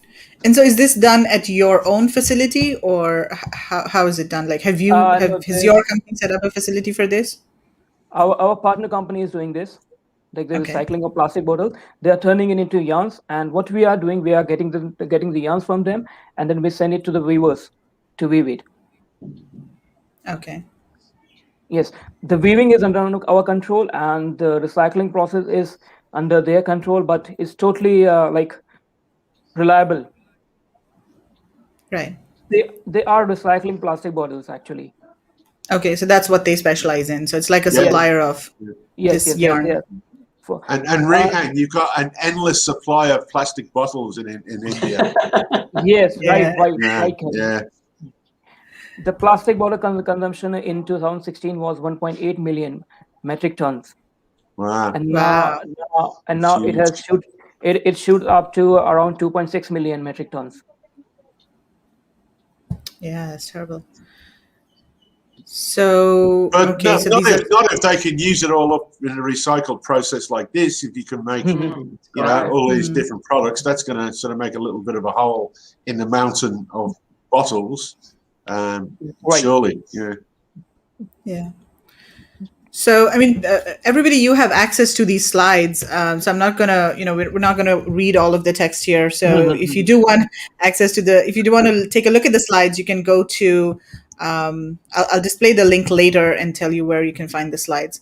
So, bottles to felt at all. I don't. Bottles to felt. Bottles to felt. Yeah. I'm not sure. Maybe there's a misspelling there or something. Can you please clarify your question? So what is Perpetual Yarns? So this is the supplier that. Yes, Perpetual is the process, like this, our supplier process of making the yarns. Okay. They have given it a name that the process that we are using is Perpetual. Okay. And then all of these are the different types of products that are manufactured. Right. We can use the yarns to make like these type of products: sports apparel, polar fleece, denim, automatic. So what's sort of sports apparel, Rehan? Like the jackets, sports jacket, and T-shirts, track suits. Okay, interesting. Yeah. No, it's just interesting that maybe people will find it interesting if we just go through quickly. You know, some apart from yes, Kevin. Just to sort of talk about some of the, you know, like what casual fashion, outdoor wear, polar fleece, bags and soft luggage, home furnishings, automotive, denim. There's a lot of categories, obviously, that are using this process. It'd just be interesting to sort of just highlight some of the, you know, some of the products to point out to people. We would also like to point out to our buyers that we are also providing fabric to make these kind of products. If anyone is dealing in sports apparel, casual fashion, if they are making denim, then they can get the fabric from us. Okay. Okay. We also have fabric pictures over here. These are filament fabric. See, recycled fabrics are made in two ways. One is filament fabric, and one is the spun yarn fabric. Filament is totally from polyester, and spun yarn is using some cotton bales as well. Cotton and polyester mix is spun yarn. Filament is totally polyester. Okay. So we have a couple of questions here. So the question previously was, is felt material made from PET? Do you know if felt material? No, we don't make, we are not making felt material from PET right now. Okay. Shower curtains? Shower curtain, yes, definitely. Okay. Yoga mats? Definitely. Yoga mats, they can be made. Yes, that's a good idea. Thank you, Lorena. Lots of ideas. Do you have pictures of the products? I think there are pictures, right? Yes, we do have them. Yeah. So this is the fabric. Mm-hmm. Okay. 10 years of the fabric ranges from 300 deniers to 1200 to 1600 deniers. Okay. This is actually spun fabric, the previous slide. Okay, this one.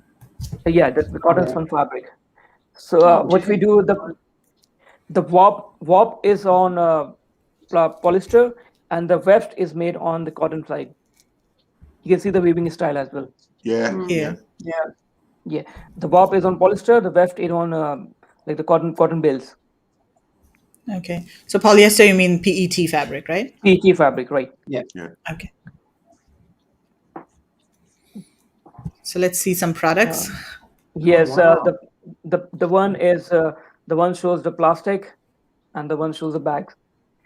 The one that is made out of those plastics. What we are using the leather is used as a vegetable tan. Again, the same leather, and it decomposes very easily. If you want to check the leather decomposability, just throw it in the like the sand or some sort of in the woods, and in just 2 years or 3 years, you will see that there's no bag left. It gets totally decomposed. Okay. So again, this is like a combination of leather plus PET. PET fabric. Is this canvas? Or yes, it's canvas. It's canvas. Okay. So again, this is like cotton canvas mixed with PET, right? Mixed with PET, right. Yeah. Okay. And Rehan, these are all totally the same, decomposable. They could decompose? Yes, they are decomposable. Yeah. But I guess the PET would not decompose, right? Because that's still PET plastic. Would not get decomposed. Yes. Yeah. That can again be reused to make the filament yarns. Okay. That's an ongoing process, actually. Okay, more bags. So lots of bags. Yeah. And I think this is a big trend also, nowadays, not only in India, but everywhere in the world. I see a lot of focus on upcycled products, recycled Yeah. products, Yeah. right? Right. Exactly. Yeah, like we had Studio Beach who did all of those products, and there are a couple of other brands that we know of that are really focusing on this. So quite interesting. There are some plant-based fabrics that's coming up right now. But plant-based fabric means you are using around 30% of the pearl from the plant and then 70% of the polyester to bind it together. It's a combination, yeah. So to make it very easier, what we are doing, we are suggesting actually to use a plant-based product mixed with PET product. Okay. That's what we call sustainable product, like ecological products. Right. Can these materials endure digital printing or heat transfer for designs, and are they water resistant? Yes, they are water resistant and they can endure heat transfer as well. Okay. I think on some of these products, maybe embossing would look good as well, especially if they're leather, Right. leather products. Right. You can do digital printing on them as well. It's pretty easy. That's the same as normal fabric would do. Right. So, Rehan, what about MOQs? Like, what kind of MOQs do you accept, and especially if they are customized designs? For bags, for PET bags, are you talking about? Yeah, let's talk about different products. So let's say leather and PET. For leather and PET, for bags made out of PET, the MOQ is around 50 bags. Okay. Although Margaret would not agree to ordering 50, right? No, you need a bit more to make your shipment bigger, and 50 bags. That's what our MOQ is. But if any buyers want to have like 10 pieces or 15 pieces of it, then also we are ready to do that. Right. I guess what people could also do, Mark, is maybe mix and match and have 50 pieces, but do like 4 different SKUs, and then the total is 200 pieces, so that the shipment cost is a bit that's more competitive. The shipment cost is what make the difference. I already got back to you regarding the shipment cost. It was getting too much for us.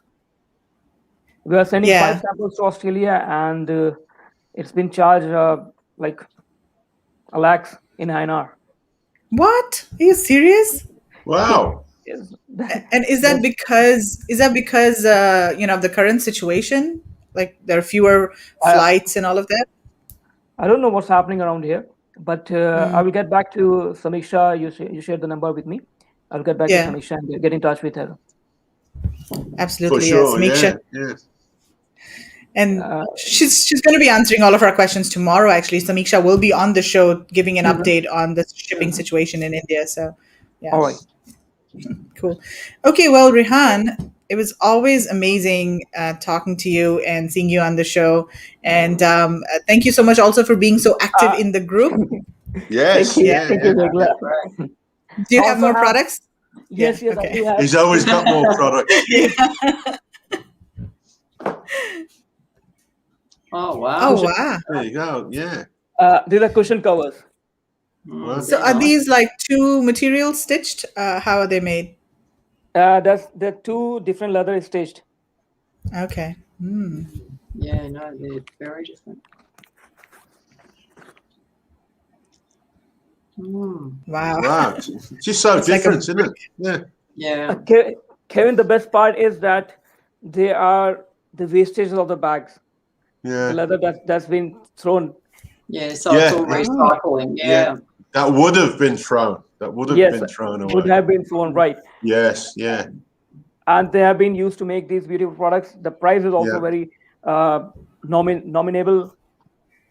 What's the price of these, Rehan? These are available for $3. Oh, wow. Are you serious? Wow. Gee whiz, there's a new product, Megla. Yeah, $3 is pretty good for a leather, for a genuine leather product, right? Yeah, that's great. Wow. That's really Yeah. good. So in case anyone's looking for leather products, or if you want to, develop a line of not only leather, but if you want to mix different materials with leather, if you want to do home decor or bags, or do you do garments as well? No, right? No, not garments. No, for leather. but definitely in the next show we will be doing that. Yeah, you're diversifying, Rehan. It's amazing to see that. Definitely. Thank you, Megla. Yeah, cool. So yeah, I mean, thanks a lot for being active in the Facebook group too, Rehan. We really appreciate it. You're posting products Thank every you. Saturday on Showcase Saturday, so we're really very appreciative of that. Thank So you. yeah, guys, get in touch with Rehan. This is his email address, ryaninternationalexport@gmail.com, or you can also tag him in the Facebook group. He is under Ryan International Bags, Ryan right? International Bags, right? And if anybody's got any designs or any, I'm sure Ryan's company is so innovative that they can make anything that you want. Anything that you can imagine of leather, we can do that. Yeah, for sure. Yeah. Or anything that's currently not in leather, but you want to make it in leather, right? You want to convert it to leather. Recently, we have made a mobile covers in leather. Oh, right. Oh, interesting. Oh, right. Yeah. Yeah. Gee whiz. Yeah. Yeah, when I come to India, I'll come and see you and get one of them. Definitely, Kevin, anytime. But I will be sending the products to you. He's got something for you. Yeah, it samples. Are these cushions Especially standard the size to US? Yeah. Are they standard size to US, Daisy? Yes. Yeah, and they can be made in any size that you want, right? So See, what we have available in stock with us is as per our previous customer requirement. But if anyone wants to have their own size, then it's good to go for us. right. Awesome. Well, okay. Thank you so much for your time today, Rehan, and we will see you soon. Yeah. Take care. Bye. Pleasure. Thank you. Thank you for your time. Bye-bye. Wow. Okay. He always has a lot, doesn't he, Rehan? He does. Yeah. They're so resourceful and so innovative, aren't they? They must have Exactly. some good designers. Just the thought pattern. I think it's fantastic though that all that would have been thrown away, and look how cheap you can get those leather cushion covers for. Yeah. I mean, wow. Do you know what I mean? Like, you wouldn't buy a cloth one for $3. Like, that's really good. Really good price, and it's so different. I mean, yeah. Once again, there's a lot of things you could bundle together, couldn't you, to sort of make it viable? The cheaper ones versus the... Oh, but I think you'd get quite a bit for those leather cushion covers, surely. I mean, I don't even know if they're on Amazon. I haven't looked. I'll have a look while we've got a break. But, yeah, I'd imagine that you'd still get a good dollar for those. Mm. Do you think leather? Do you think leather would be a good keyword? No, just a bit too big. Yeah. So it looks like, Kevin, you're getting some gifts. Looks like, huh? Yeah. People always want to give me things like Megla. Right. Okay, so let's keep moving here. We've got our next supplier, Gauri from Sirohi, waiting backstage very patiently for a long time. So I'm going to invite her on stage now. Hello, Gauri. How are you? Oh, we can't hear you.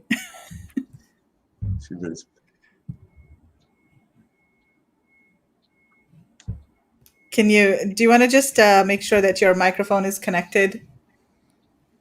And there's a gear icon at the bottom. Just make sure that the correct microphone is selected there. Sorry, guys, for the technical issue. We did do a test previously, so it should work.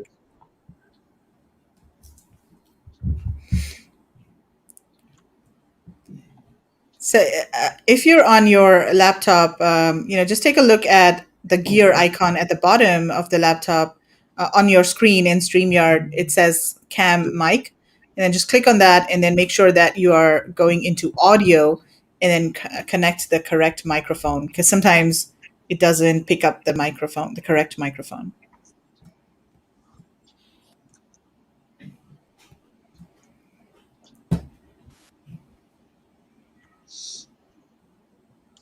Yeah.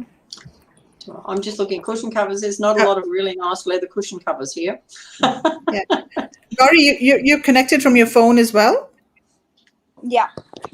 Oh, I can hear you now. I can hear you from the You can hear phone. me? Okay, awesome. Yeah. I can hear you from the phone. So I've got you on perfect. 2 places here. So I guess, yeah, video on your computer and phone, Yes. audio from your phone. Yes. Okay, cool. So That sorry works. about that. Awesome. No It worries. works. Well done.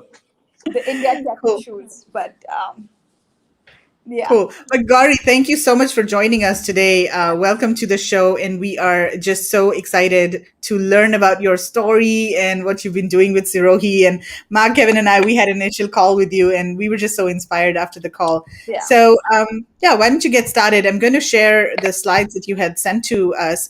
And, you can start talking about, maybe you can give a bit of a background. Or let me just share the slides first. And then we can start I from was there. hoping you could show, just a quick background about Sirohi, what we do, and Absolutely. our brand video that I'd shared with you. So it might be interesting to show the video.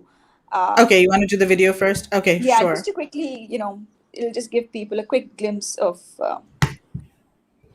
Absolutely. Let's do that. So Yeah. let me just open up the video. So where are you joining us from? Are you in Delhi, Muzaffar? Yes, I'm actually in Delhi right now. I'm at my home. We're moving houses right now, so there's a lot going on.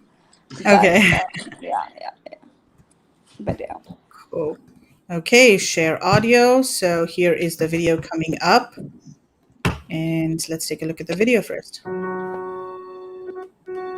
We're all about the boss stories, not the sob ones. A bold statement to start our story. We'll tell you why. Our story began in 2012 when we started work at Sirohi, an Arcadian village nestled amidst the Aravalli Mountains of Haryana, to successfully implement solar lighting solutions in 500 homes, impacting over 25,000 lives.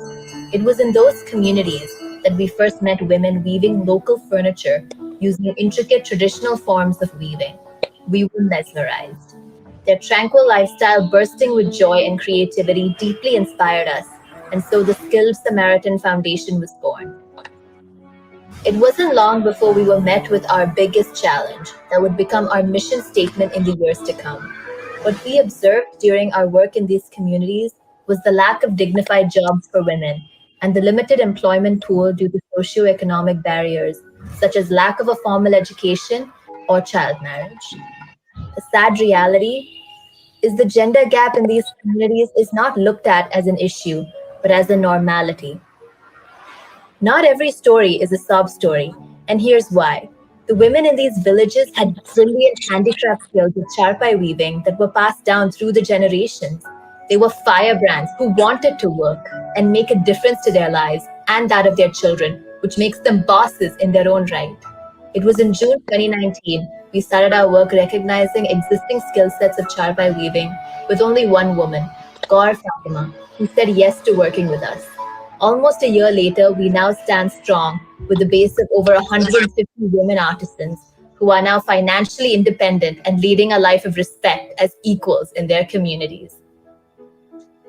The foundation works closely with product designers from across the globe by developing online craft modules and leveraging technology like video calling tools, 3D drawings to make well-designed functional products, while creating steady incomes for women who have existing craft skills and using sustainable inputs to encourage conscious production and consumption patterns. So at Skill Samaritan, I'm proud to say that we have now launched our very own brand, Sirohi. It's named after the first village we ever started work at. Our aim is to introduce Lux sustainable living patterns in everyday life. So our products are actually inspired by nature, take cues from the cultural heritage of India, and are made by women from across the country using a very innovative, tech-based design approach. So when you buy a product from Sirohi, we do hope that it infuses happier, simpler living patterns in your everyday life. And I know for sure that each product from us has a beautiful story to tell.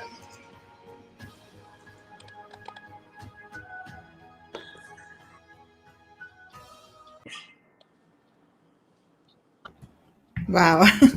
That is so beautiful. I just love that story.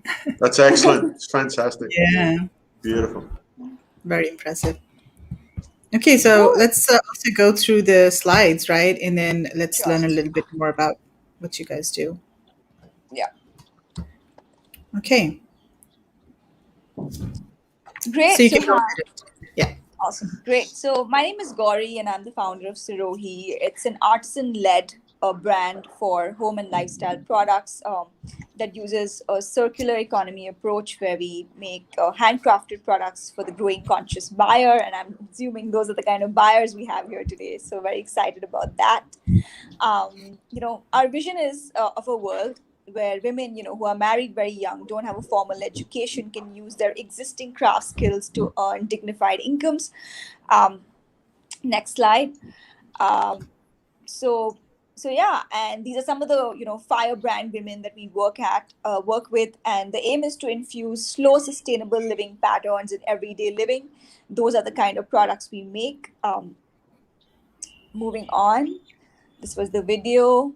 So all our products are essentially inspired by the charpoy style of weaving, which is very unique to India mostly. It takes a warp and weft approach to weave products. This was essentially the quintessential bed used back in the day.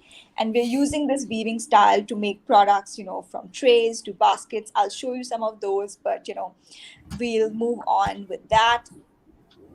The typical woman who works with us is somebody who's very young, lacks opportunities because she has no work outside her home. She doesn't have a formal education, but she wants to make a difference to her life. She wants to work, and these are the women who work with. They're extremely talented, have brilliant craft skills. So that's the whole idea of this. Moving on. Some of the materials that we use to make our products are essentially, a lot of textile waste, natural jute fibers. We use a lot of plastic waste. So if you can see, that's wrappers of dairy milk. It's a chocolate. And we use industrial selvages, which are twined into ropes to make these products. We can do them in various colors. We use natural dyes to dye the macrame ropes. Jumping right into the kind of weaving patterns we use to make the products. Because I said we work with the charpai style of weaving, so there are hundreds of different patterns people can choose from to make their products. And these are just some of the styles. You can see the black and whites where all of these can be sort of used.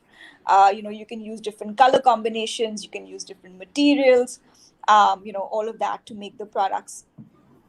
And all of these are weaving patterns, right? I mean, this is not. Yes. Wow. These are all woven patterns, using warp and weft. So you can see, like somewhere, the lines in the middle that show you the ropes that have gone in.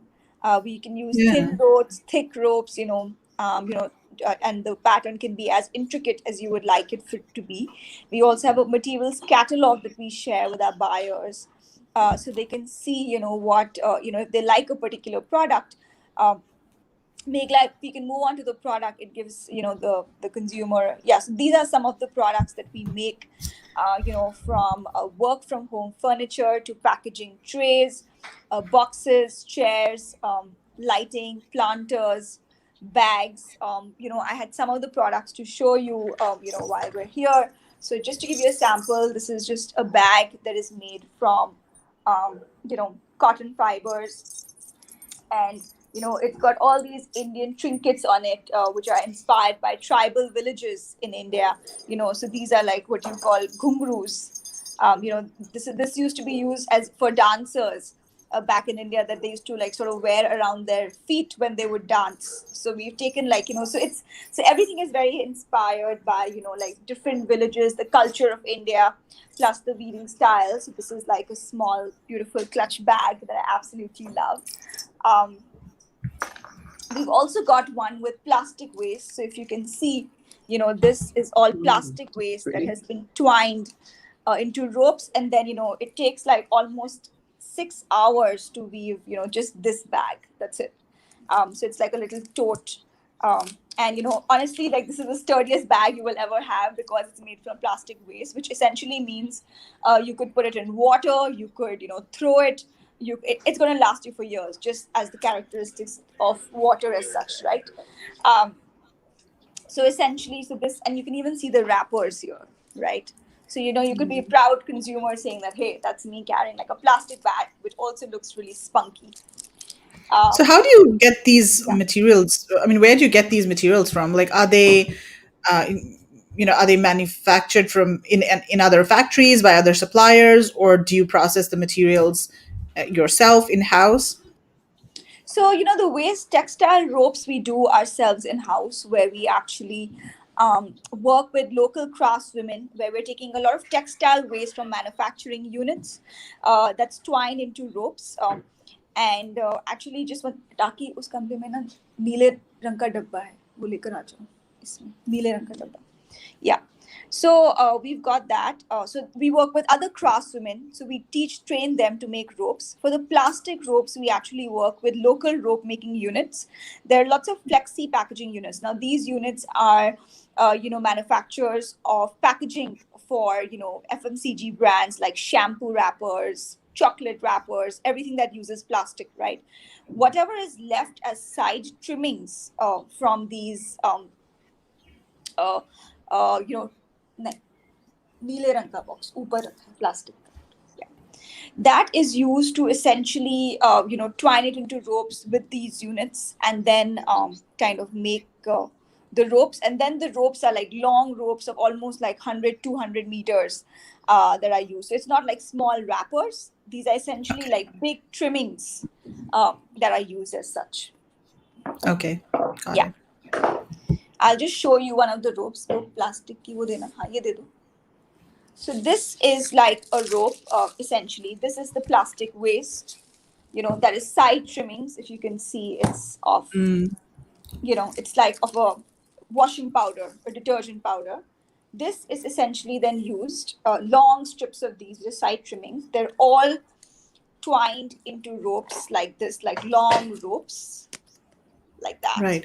And so these have not been passed on to the consumer yet, right? I mean, these again would be just waste from the actual Industrial. production process. Correct. Okay.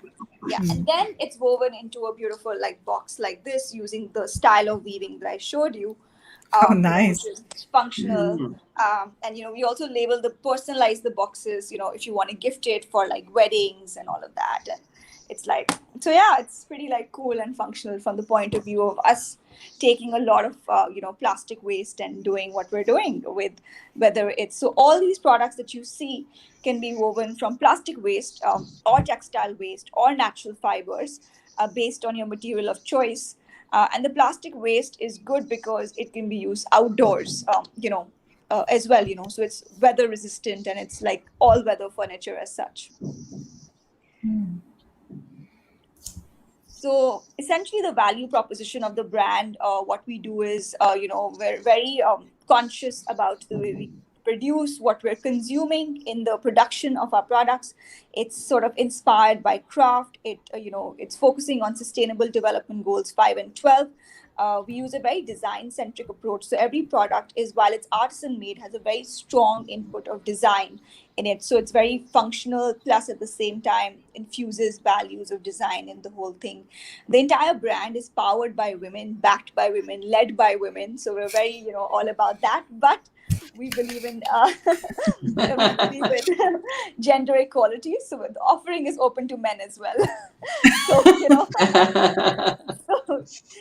So yeah, and we're just getting our certifications in place. Craft Mark, which sort of certifies us as a genuine, handcrafted product brand in India. It's a very sort of reputed certification here, and so they've just done like the due diligence, and we should be getting this certificate soon. We're very transparent about the pay, that we, give the artisans. You can actually see how sustainable we are. It's not just in the form of words, but in the form of action. And every product is handmade because there's no other way of making it but handcrafting it. So just a little bit about, the program. We work with a lot of small communities, local villages in India, where we ensure that each woman who works with us has her own bank account, because they don't have bank accounts. They're very reliant and dependent on their husbands, brothers, fathers.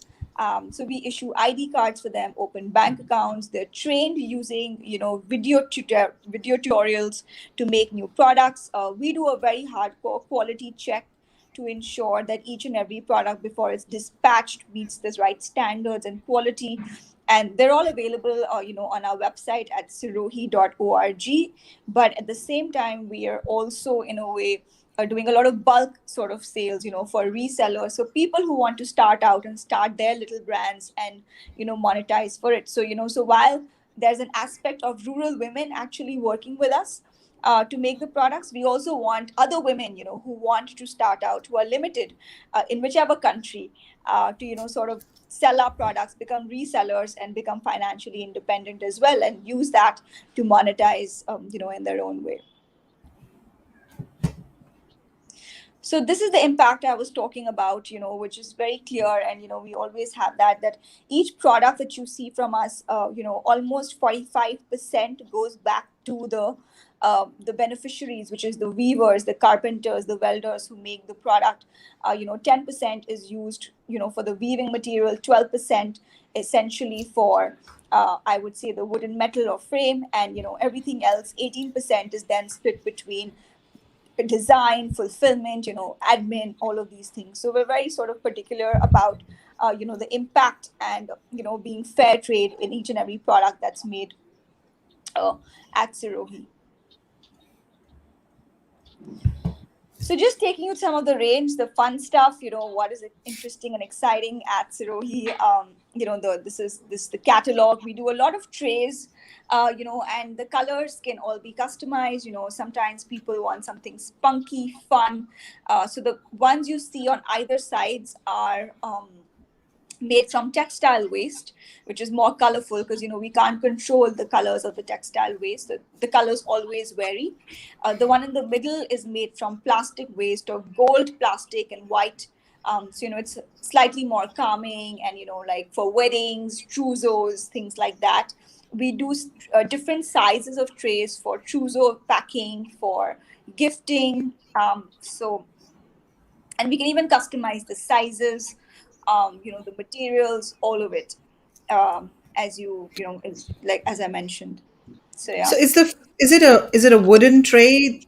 The frame, is that made of wood or is that metal? It's actually made from very light iron, because when it comes to wood, you need to be certified. If you're sending it internationally, you want to make sure that it's not getting affected, it's seasoned, so that requires a different set of certifications. So we're using powder coated iron. This is just another tray that I use in my powder room. It's made from it's made from what I would say is like jute. This is jute and this is plastic waste. So it's a beautiful gold and beige tray, and it's got all our towels. We put it in our powder room. So even if it's water splashing on it, it dries out. You can clean it easily, and it's great for gifting, putting it on your dining table, so it's very multifunctional in a way, as such.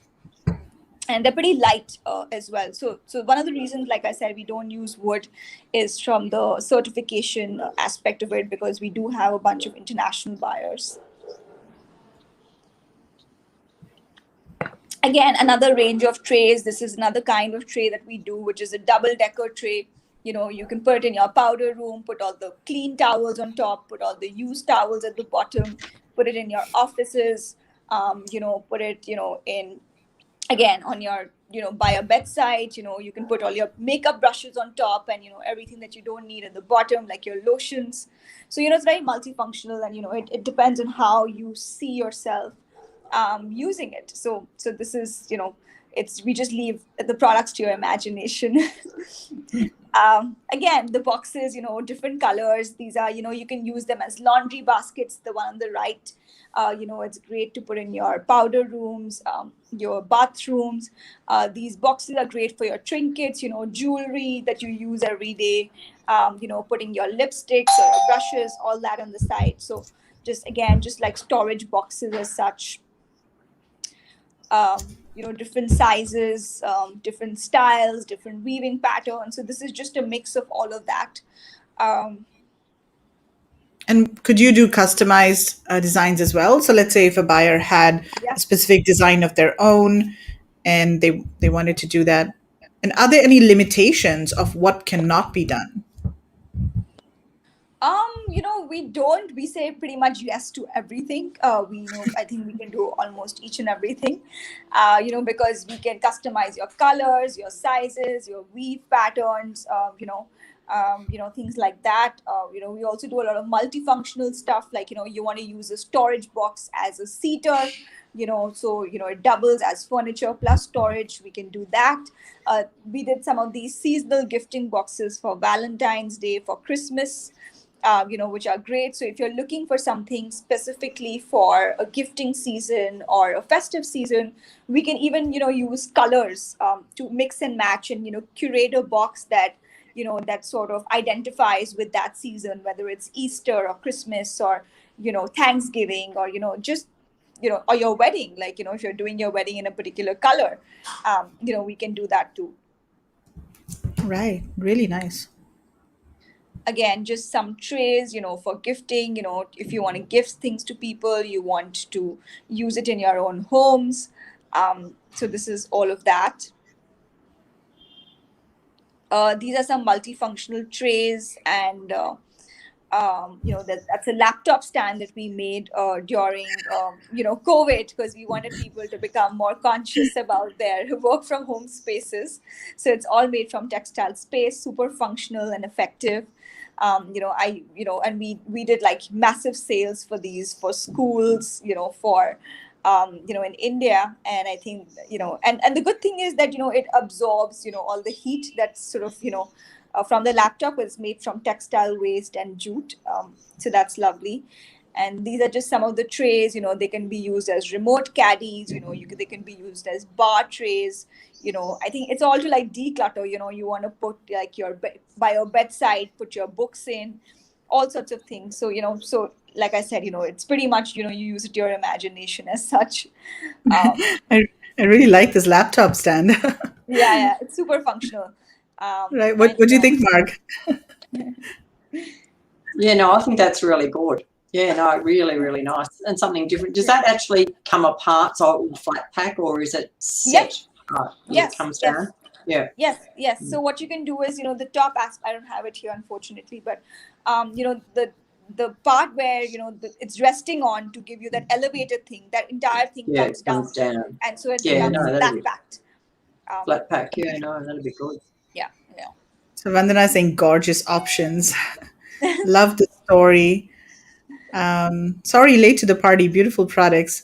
Okay, Helena is asking, what about rugs and doormats? We're not doing rugs and doormats as yet, but hopefully at some point we will get there. But the idea is to use existing craft skills of the women that we work with. So right now that's the focus. But I think in Q2 2021 we will get into rugs and mats, because a lot of people have been asking us for that.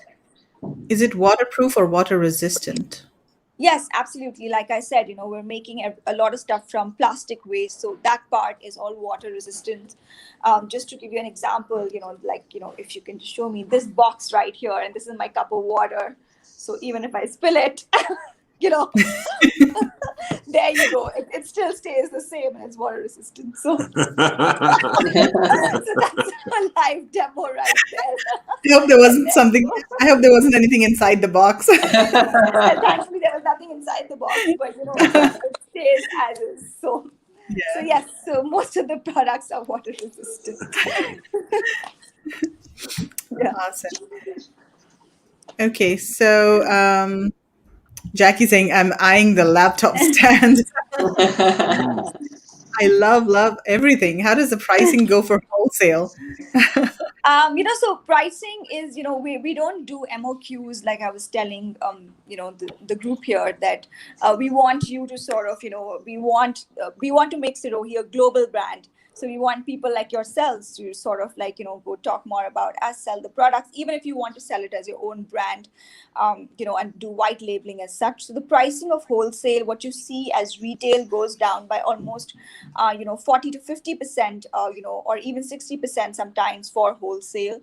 The products are anyway very reasonably priced, because, they are handcrafted, they are fair trade.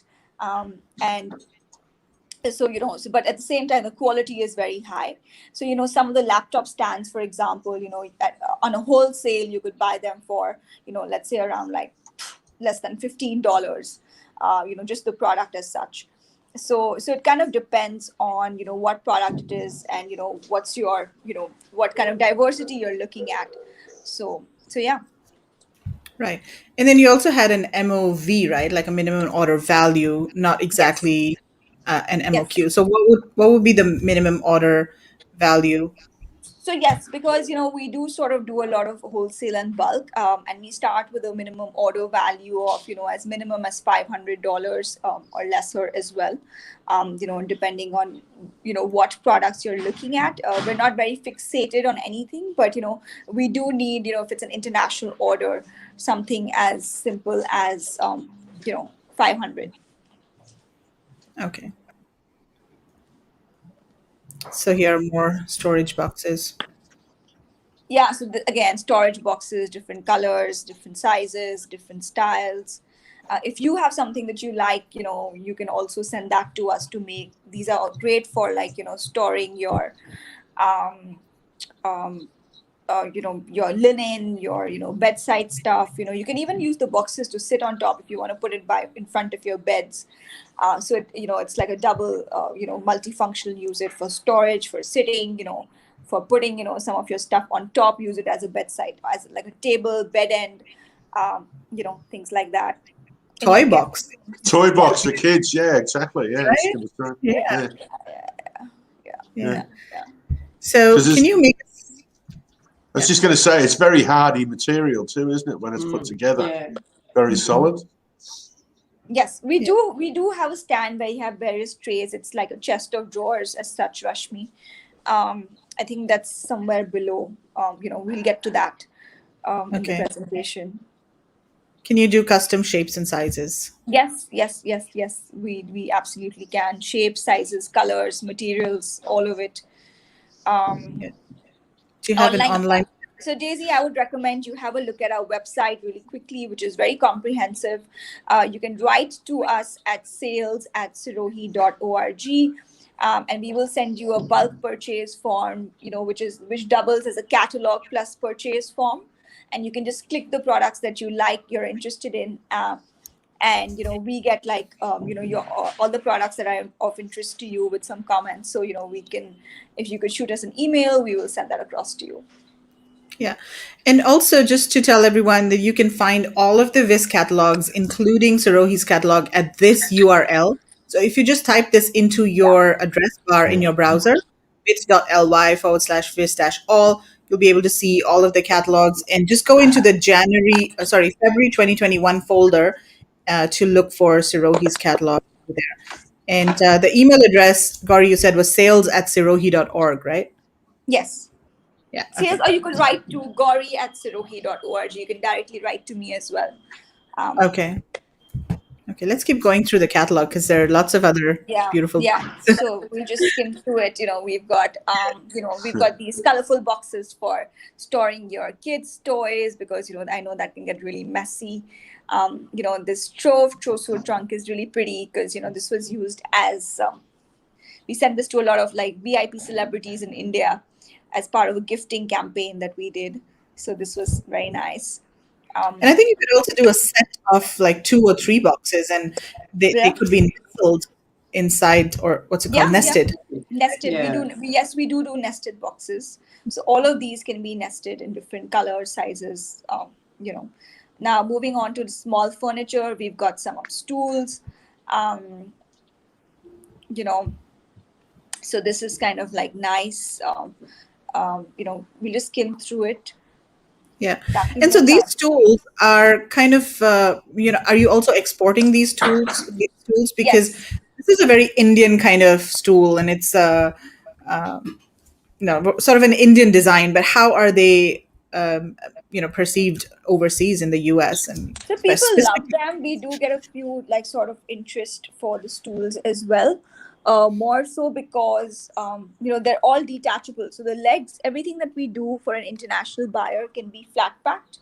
And what I mean by flat packed is the stools, the legs kind of like get screwed off. And you can flat pack the top with the stool, so when it reaches the buyer, they can just screw on the legs, and it's pretty simple that way. And once you scroll down, I'll show it to you for the benches, Right. so you know what I'm talking about. Right. But Kevin, I'm just curious, like, have you seen stools like this Yes, in no, I Australia? have as a You have? footrest. Okay. It's like As a footrest. footrest. Oh. Footrest, yeah. Or like a side table to the chair. You sort of what would you call that sort of table, Mo? Yeah, well, side table, yeah. But I think that would be like but definitely seen them, Megla. Yeah, for sure. Yeah. Okay. Cool. So we have some chairs, bar chairs. Yeah, we've definitely seen these. Yeah. Bar chairs. Yeah, so these are the bar chairs. These are like super cool, very functional. We also do we do couple romantic sort of seatings where you do like 2 bar chairs and a little console in front.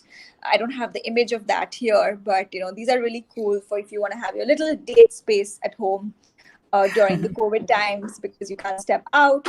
So so we're trying to infuse a little bit of romanticism through our products in your everyday life as well. Yeah.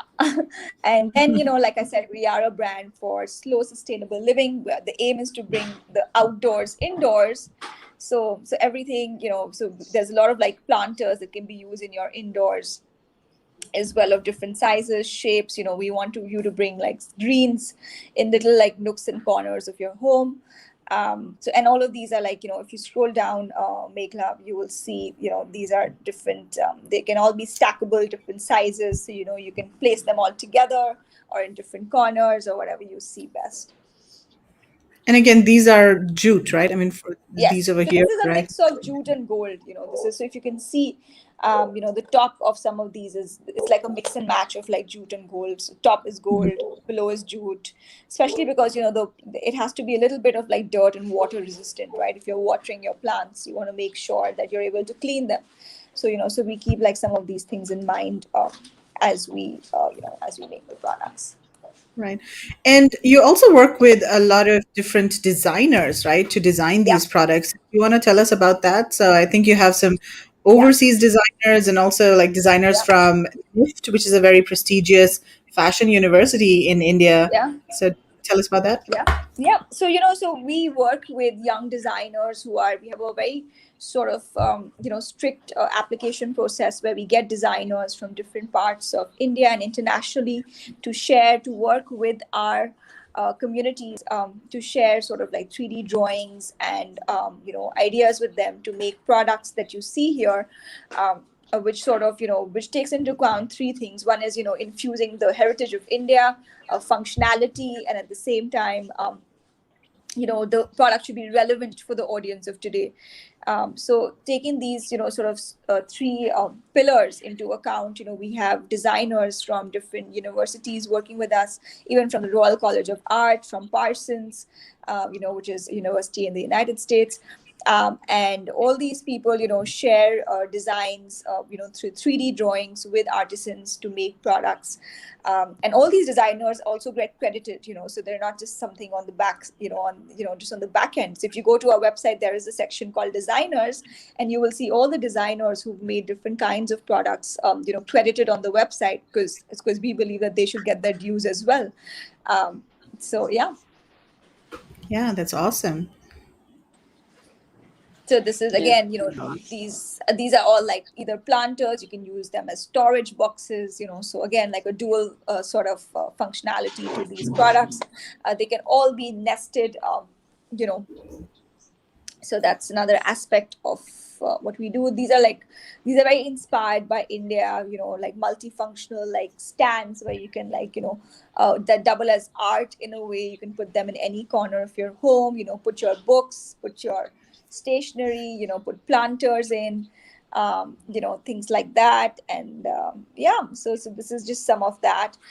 We also try to do like different cool patterns so they look pretty. And so this is just one aspect of another aspect of some of the functional relevant stuff that we're doing, because we want art to be doubled as furniture, I guess, in a way. Yeah, that looks really beautiful, and it's so different. I haven't seen anything like that. It's art and it's furniture storage. Yeah. Beautiful. So Vandana is asking, the planters, can they be folded down for shipping compactly? No, they can't I be guess. folded, but they can be stacked and nested. If you order a bunch, so because it's made around a woven frame. This is somebody had asked around trays with something. So this is the chest of drawers that I use as well in my home, and so it's pretty functional. You can use it in your put a little mirror on top and use it as your dressing table. And put all your stuff, your hair dryers and your straighteners and everything, or you can use it in your little offices at home to put your stationery, files, folders, so that so the depth of these drawers is such that your books, files, A4 sheets can all be stored in here. And this is like some of the light boxes we're doing, which double as during the day, like side tables. But in the evenings, you just switch it on and it becomes like a beautiful light. And if you want to put them out in your patios, your balconies, just by your bedside, we have different sizes again. So it's really pretty. And we did like Diwali is a big festival in India, so we sold like tons of these. And we also have, you scroll down, different colors, I think, in this, if somebody wants. So it's sort of like a lamp, you could say, right? And does it come with the electrical components as well? So we don't send the bulbs. We've got, we send you the wiring, we send you the socket, but you got to fix your own bulb. And I think it's the E24, or I'm not sure which one it is. Okay. And then if somebody wants to import this into the US or Europe, then you'd also need to get the certification for the electrical parts, right? So do you have those already, or would people have to do that? No, I think they'll have to do that, or we can just ship it without the electrical stuff. You can just put your own wire and bulb. It's got the socket in, so it's pretty like intuitive in terms of the mechanism of how to fix the bulb with the wiring. So we don't kind of get involved in that. Yeah. Okay, makes sense. These are the detachable benches I was talking about. Where everything can be flat pack. We have different kinds of legs, styles. So this is like a U-shaped leg. This is like more of hairpin. The right is the charpai style, where we've got, I don't know if you've got like the photos of them, once they are put together. But maybe if you scroll down. Here? No, not these. But yeah, on our website, you should be able to see them. Yeah, like this one. Yeah, exactly. So this is like, after you put them together, this is what essentially looks like, from the left, left to right is the charpoy style, the hairpin legs, and then the U-shaped. And, we try to do, stuff, which is of different shades. We've also got the whites and the beiges. So because you want something which is more calming, relaxing, easy in your homes. You don't want too much color sometimes. So, so we play around with stuff like that. If you scroll down, Meghla, we've got this beautiful day bed that we did for someone. And this can be used indoors, outdoors, super sturdy, functional, and it's pretty that you just lay here, put a little, and it's all woven, so it's soft, right? It's not hard, so you don't even need to put a mattress on top unless you want to, and just put a little cushion and just take a nice nap. That does look very inviting. Okay, so Deborah has a question. How durable are the outdoor products with relation to being subjected to rain and longevity? So, hi. So in terms of the outdoor products, like I mentioned, we do a lot of stuff with plastic waste. So, all of that can last you for years. And it's all weather resistant stuff. So I hope that answers your question, because it's not, it's made from plastic waste, and just, by, the intrinsic nature of plastic, it does last for years. So yeah. So you can be, Right. just clean. Yeah. And some of the jute, I mean, what about the jute that's also used with plastic? That's, of course, a different kind of material and it reacts differently to the elements. So, how So would that jute work? we don't usually combine with plastic, for the bigger products, only for the smaller products, which you can put in your powder rooms and if there's a little bit of water. But if you have like really big products for outdoors, that's all made from only plastic waste. So you can leave it out and it stays and it can dry up and on its own and things like that. Okay. So Deborah is asking a follow-up. What about rope products? Now, rope is, of course, made from different materials, right? So you have rope from plastic and you have Yeah. rope from Yeah, like I was jute. showing So you, I you've got guess, like the rope from plastic waste. This is plastic waste rope. So every product that we made is made from, ropes. It's all rope furniture as such. So if you can see, this is the plastic, which is twined to make these beautiful ropes. And then the ropes are used to kind of make all kinds of furniture and products and bags. And even this can be made in plastic waste. So, it works outdoors. right. So Deborah, I guess the answer is if you do want an outdoor product, then you want to make sure that it's using rope made from plastic or some other sort of material that can weather the elements. But if you want something for indoors, then it's jute or, some of the other materials. Right. Vandana saying, assuming they won't get moldy or other damage if left outdoors, what about in the snow? Yeah.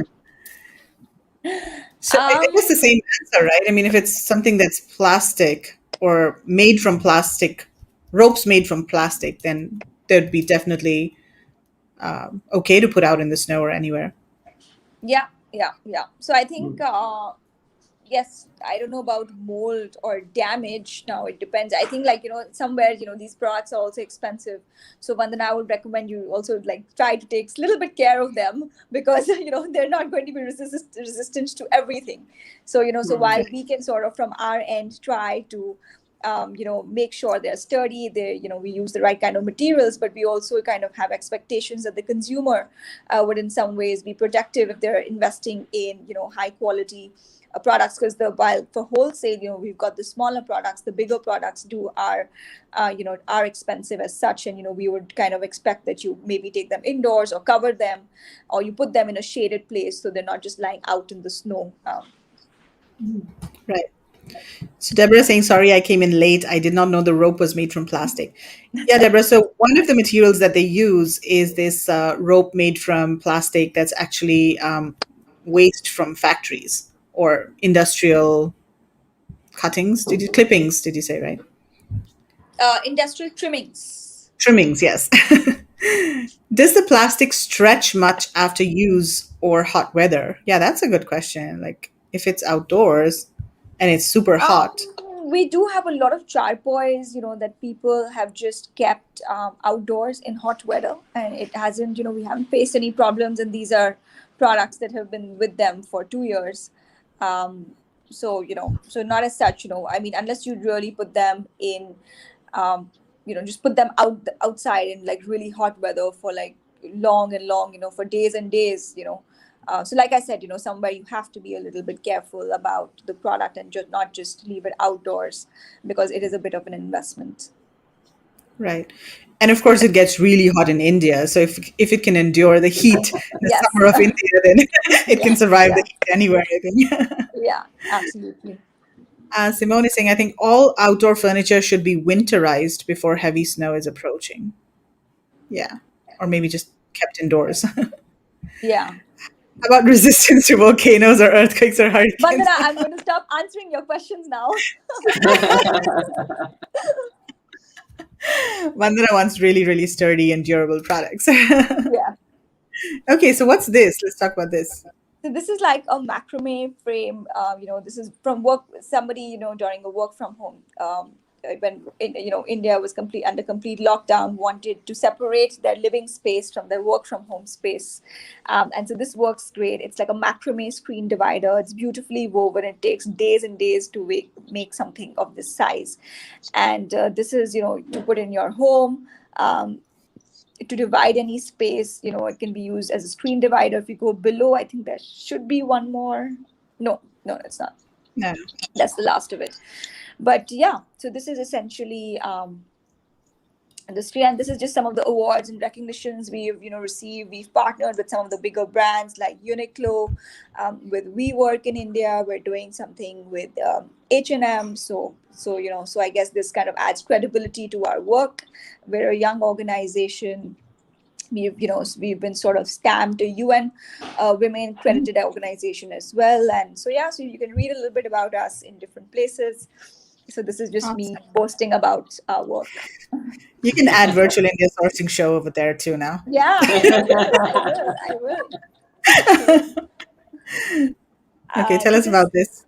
This is like a really cool partnership we did with Uniqlo, where we made over 1,000 boxes in 10 days for the opening of their store in Delhi, one of their stores, and this generated like almost I'm really like I can't do the quick conversion from INR to dollars, but it sort of like there was a lot of money that was sort of shared between the 120 women who worked hard. So this essentially shows more about our production capabilities, that we have the capacity to manufacture in bulk, because we have almost 300 women artisans working with us, who are extremely skilled, So how long does it take them to produce something? And is it just one, I guess it's just one woman creating one product, right? And can you also talk about the process? So like, do you give them the frames, and how are the frames made? Are the frames made in your factory, or are they sourced from somewhere else? And like, can you explain the entire process? Because of course there's, a lot going on over here with you working with these women at home. And so then if you just go to the slides that has our business model, which is I think the first 4 to 5 slides, visually I can take you through how the entire value chain of our work works. Oh, down. There was one like chart that showed. Was it here? No, I don't think it was here. It's probably in the other. It's this one. Oh, here. Okay. Yeah. So essentially how this works is, so you see the little map in green, that is the blue production center where all our frames are made, the wooden frames, the metal frames, everything is made there, the quality checks. So this is where women from the villages come to collect the products, or we sort of have a schedule where twice a week we have a car of our own, a tempo that takes the raw materials to the villages, gives it to the women. They have the designs. We have one master craftswoman per 25 women who works, and she's given the design, and then she executes, and then it's sent back to the blue place, which is our production center, which is where we do all the quality checks, the labeling, the packaging, and fulfillment. So that's how it works. And this is like essentially like the main centralized location, because we work with women from very conservative communities who do not essentially come out of their homes to work. We have to ensure that we abide by their existing guidelines, or their norms, because while we want to bend the rules, we can't break them. So we have to sort of work with women from different villages across, and as our demand and market demand kind of increases, the aim is that we can extend to more and more communities over time.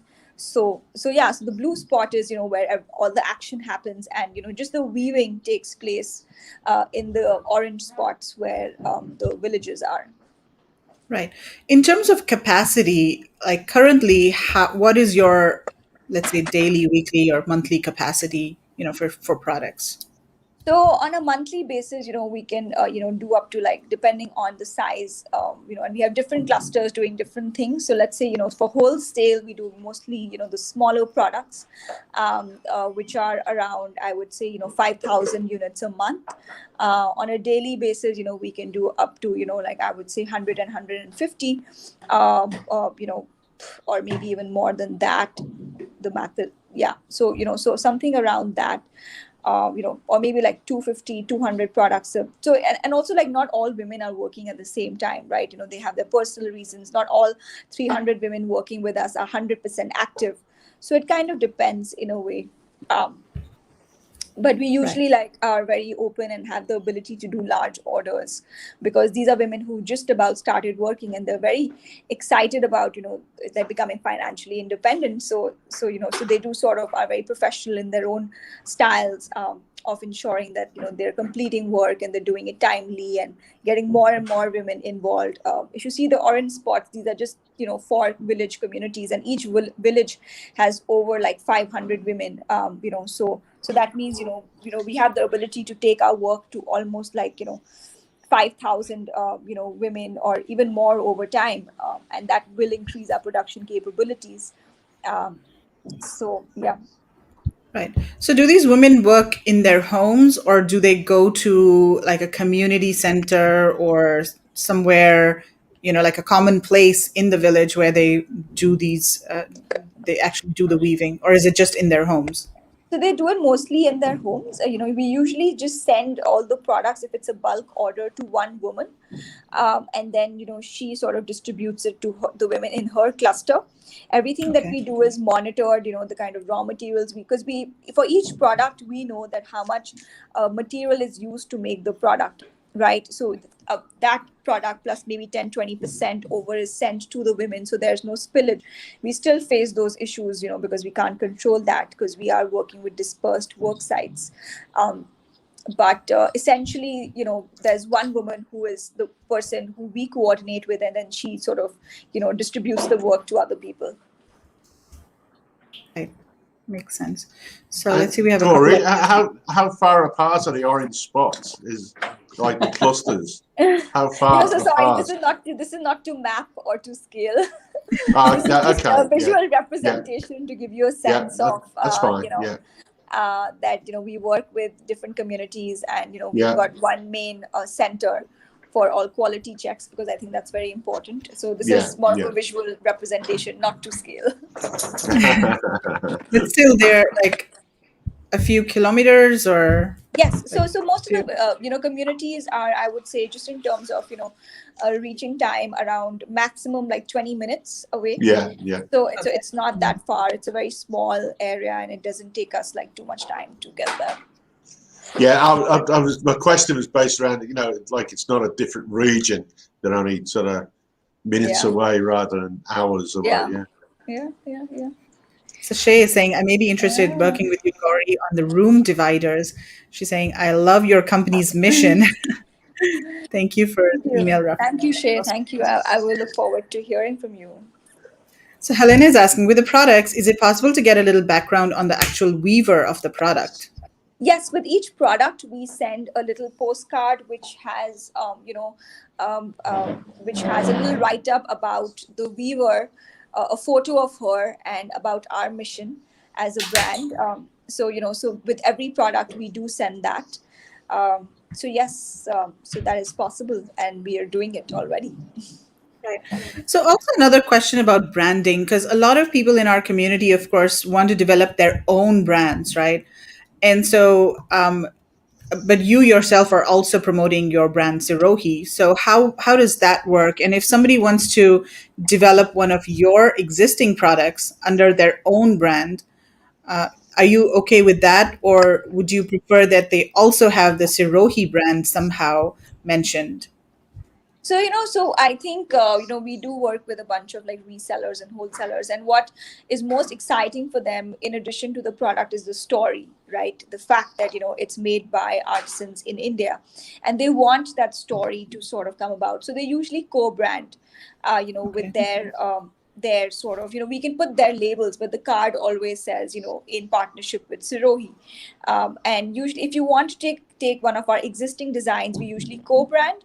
But if you'd like to sort of make something exclusively, which is different from what we are doing, then we can obviously explore white labeling as well. We're not averse to the idea, but we absolutely want that the story, because we say that we are backed by these women, and and they're sort of the heroes of the show. So so we want the story to be out there. So whoever we decide, and we're also very sort of careful with the people we work with, in the sense that as a brand, we have very strong values around being ethical, consumerism, all of that. So we kind of vet the suppliers as well, because we're not in a rush to honestly get out there and make a lot of money. It's I think we have great products, we will get there. So having the right kind of partners and developing long-term relationships is very important to us. So some of those things get ironed out, whether it's a white labeling or a co-branding. Yeah. So Daisy saying co-branding, that's a good idea. That means that the Sirohi mission is still supported. Love it. Yep. Yeah, absolutely. Yeah, absolutely. And Shay is saying, yes, I would love to share your story and co-brand with you. Yeah. Yeah, thank you. That's amazing. Thank you for all the love. I really appreciate it. Yeah. So Mark, No, any concerns about co-branding on Amazon specifically? Would that be an issue at all, or?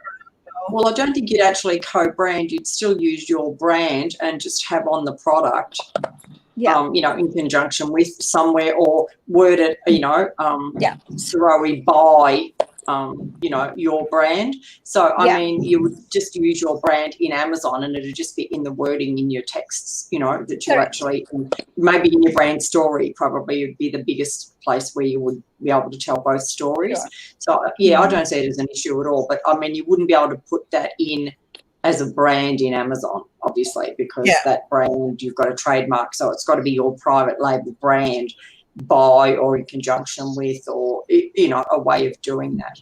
But, I mean, it's not, I don't think it's a problem. I don't see it as an issue to do it. Right. And the insert could be by Sirohi and exactly. a story.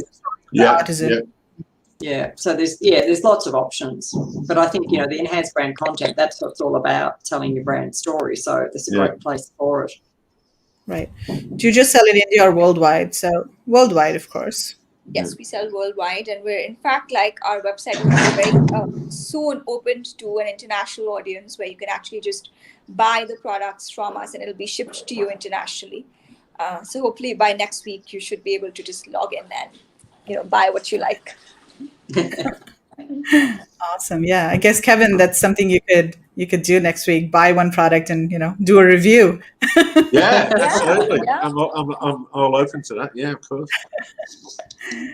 But I just think it's another thing that we haven't sort of uncovered before in our on our adventures in finding entrepreneurial sort of businesses in India. And the Sirohi venture is, look, there'll be people who want to co-brand, and I'm sure, the right partnerships, if you can bond with the right people, it's a win-win for everybody. And you want to be protective of your brand, Sirohi, and, people want to be able to sell on their brand. But if you can coexist and make a partnership and it works together, that's fantastic.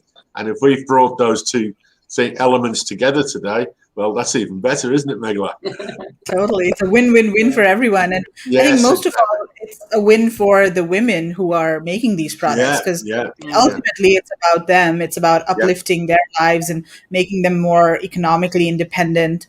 So I think, that's what it's all about ultimately. And I love it the way Gauri explained that, some of the women don't have a bank account, but they actually train them to actually go and have their own bank account. That is so set up the important. accounts for them, actually. Yeah. Because some women in certain, in societies can actually, if they haven't got used to a bank account, where do they, with their money, what I mean? What do they can be taken advantage of in that way. Yeah, absolutely. Yeah. No, that's good. Look like that. Yeah. So Helena is saying the reason I ask is the website is in Indian currency from what I can see. Yeah, because they do sell locally as well, and that's for retail. So they're selling in retail in India, but they're open to wholesale orders So for just to answer your overseas. question, Helena, the website currently, yes, is in Indian currency, but hopefully from next week or in the next couple of weeks, you should be able to get USD or different currencies. So when you're on the checkout page, or even when you just log in, you can choose your currency and it will switch the prices from Indian to USD or Euro or whatever. And so you will be able to see that. And once you check out, it gives you a shipping cost associated with your order. So if you add like 4 products to cart, it'll give you a shipping cost of how much it's going to take to ship to your location once you add enter your address and pin code and things. So yes, so that will change from a retail buying perspective. For a wholesaler, of course, you get in touch with us directly and we work with you to curate your order and discuss pricing. Could you also do For those drop shipping? Could you do drop shipping from your website as well? So let's say if I have my own website in Singapore, for example, my retail website, and I run marketing for, I list the products on my website and I maybe run Facebook ads or whatever and try to get sales on my website. But whenever I get a sale on my website, then it somehow, goes to your website and you do the actual shipping of the product to the consumer. But I am driving sales on my website. Mm-hmm. Yeah, we do that with a bunch of websites in India. We have a drop shipping model where the order is placed on their website, but they have some sort of dashboard, so we get a notification that we've received an order from this company and for this buyer. So we're able to track sales from that company, and there's a reconciliation of accounts. So yes, absolutely, there are a bunch of marketplaces that do that. So and we're already partnered with a bunch of them for the dropship model. Awesome, cool. Kevin, you were saying something. Sorry, I cut you off. No, that's okay. I was just chatting. It doesn't matter. I've lost my train of thought there. Shay, absolutely. I'll come back to it. Elevating these women together and know that I could be part of their story makes my heart smile. Yeah, totally. Do you have any stories to share with us, Gauri, of how some of these women have been impacted so far? Oh yeah, I have a ton of them. Sorry. Yeah. So yeah, I do have tons of stories for sure. And just to take you through, one of them is when I first started working, in the communities, I knew that this was an idea I had where we can use the existing craft skills to make beautiful products. But a lot of the women were very scared to work because, they had never worked in their lives. They believed that they were not allowed to work and all the work was for men. But there was this one bold woman, her name is Gauhar, Fatma. And she said that, I'll work because I want to make a difference to my life. And I'm very good at what I do, but I'll work behind the closed doors of my home. And, when she spoke to me, she always had her eyes gazed and she looked down. She couldn't even look me in the eye and speak with me. And it was very, but I could tell that she was very motivated and she wanted to make a difference. And 6 months later from Gauhar, we moved to 2 women to 10 women who started working with us. And when I met Gauhar, I think around 6 months later, she had become like this, the hero of her community, because she was the one who pioneered working, and, more and more women stepped up to say that, okay, when I'm going to work, and the men were supportive of it. And they were just in oblivion that, they thought that they couldn't work. And, when 6 months later, when she spoke to me, her eyes, her gaze had lifted. She looked me in the eye, and, she was confident. She had like, and she had bought herself a phone, and, she was just like, look, I bought a phone for myself. And, she was proud of herself, and I think that's like just one of the smaller stories that, inspire us on a regular basis, because, these women, because it's very easy to say that we never say that, we're working with women who are weak, who are vulnerable. They're not. These are women who are bosses. They're like gangsters in their own way because they want to make a difference to their lives. And they decided and they took that upon themselves. It was their choice to say that, hey, I'm going to get out of this situation. And there's this opportunity in front of me and I'm going to grab it and run with it, So that's what Sirohi is actually all about. Wow. That's absolutely amazing. I mean, you guys are privileged to be part of that journey and to see that. I am privileged. I'm privileged on a daily basis. Yeah. So Daisy saying, I'm new to VISS. What is the protocol? Are we able to contact the suppliers featured here directly or to be live with you first? I'd love to support Sirohi and the products are great as well.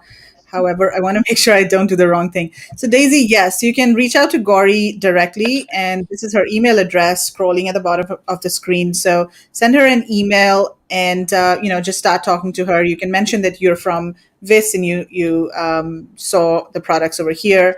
And yeah, I mean, just deal directly with VISS, with Sirohi. So I mean, just to give you an idea, so the suppliers that we feature on VISS, they do pay us to, be featured on the platform, but you are free to directly contact them and work with them directly. So yeah, we don't get involved in any of the transactions or conversations.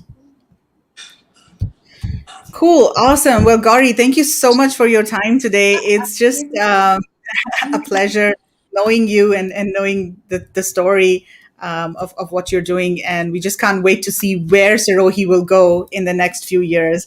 And hopefully we'll be able to bring you back on the show in the next couple of months. And, hopefully you'll have like 1,000 women working with you. Yeah, for sure. And more products and more designs. And yeah. Yeah, no, absolutely. I think, we're very sort of focused around taking this to a global platform, and so we're going to get there. And it's awesome to have supporters like yourselves, who help us boost what we're doing, in different countries, because the aim is to take India global, and really create a name for ourselves and the women that we work with. So thank you so much for this opportunity. It's been a real pleasure, and I do hope to sort of stay in touch and continue working with you. And I'm happy to support in any way we can with your initiative. So, so thank you. And we're happy to support you all the way too. Thank you. So, Beautiful products. Yeah, absolutely. really love it. Yeah. So guys watching, get in touch with Gauri. There's so much opportunity over here. You can get creative with the product design. And they have so many materials that they can work with. They have designers that can help you, bring your design to fruition as well. So definitely check it out. Okay, so Rashmi's asking. Don't be afraid to open a discussion with Gauri to see, what the possibilities are. Until you talk and explain and reach out, you don't know what the possibilities could be, and so it's well worth. Just to get that conversation happening. Yeah, absolutely. Please do get in touch with me, and happy to support and chat and collaborate. Yeah, so the mirror behind you, that's very impressive and beautiful. And is it made with similar materials or is it just wood? So this is actually made from different materials, but we are getting into weaving, the border of the frame and the mirror.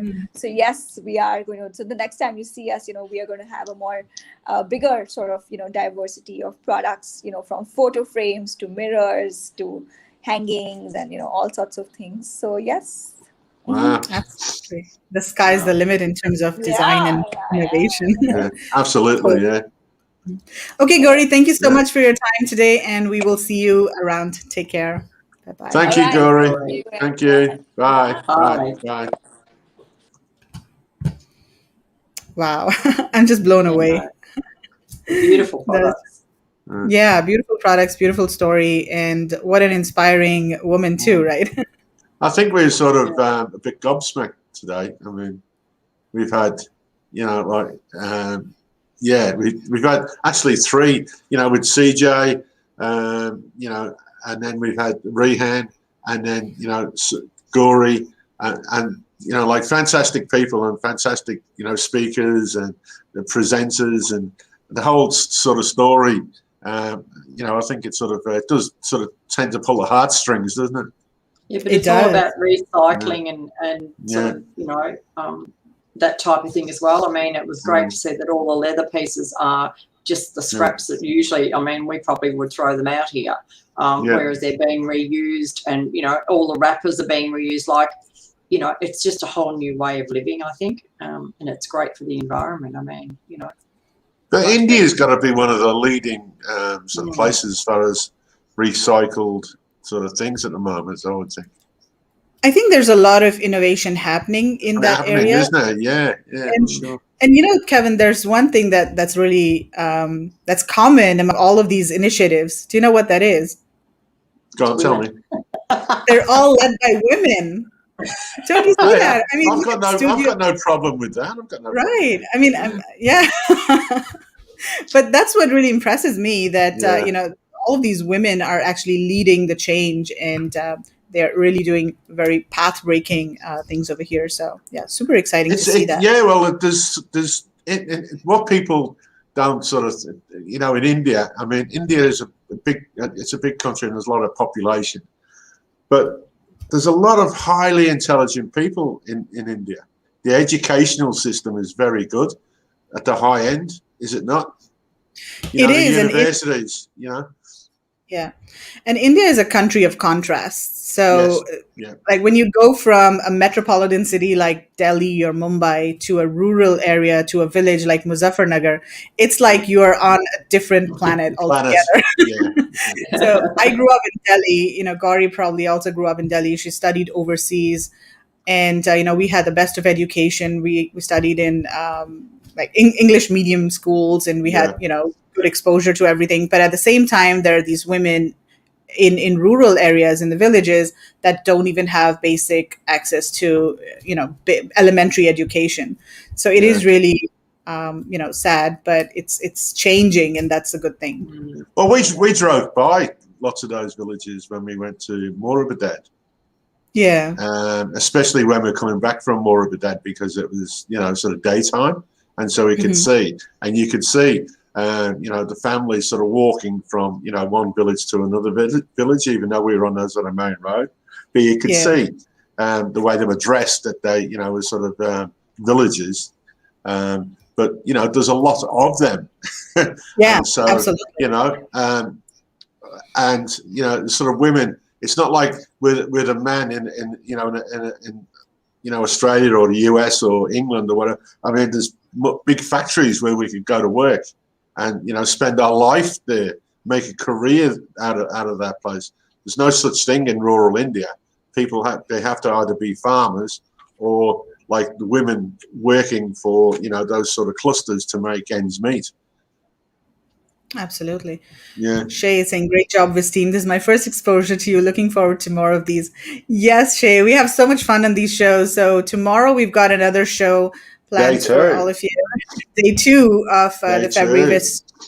And we've got Samiksha from Sea Air coming up to do an update on shipping. Then we've got our favorite VISS supplier, Creations of India, Anant. He's just so lovely to work with, and he's got beautiful products as well. So he's coming in to show some new products.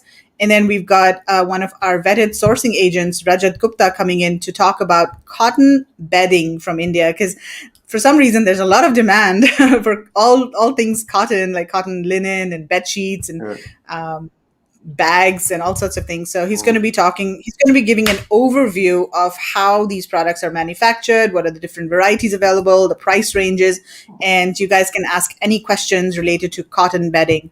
And so that's one of the categories that he specializes in. I was just going to say too, Megla, I was just going to add that, like some people like sort of the block printing and stuff that goes with sort of bedding and different things. Mm-hmm. If people are looking down that track, sort of get your questions ready for tomorrow. And I'm sure Rajat will be able to answer any questions you've got, and from any material, because I mean, obviously bedding is made from lots of different material and thicknesses and threads. I mean, you're going to learn about it all tomorrow, Kev. Yeah, you've visited a lot of fabric factories over your time, Megla.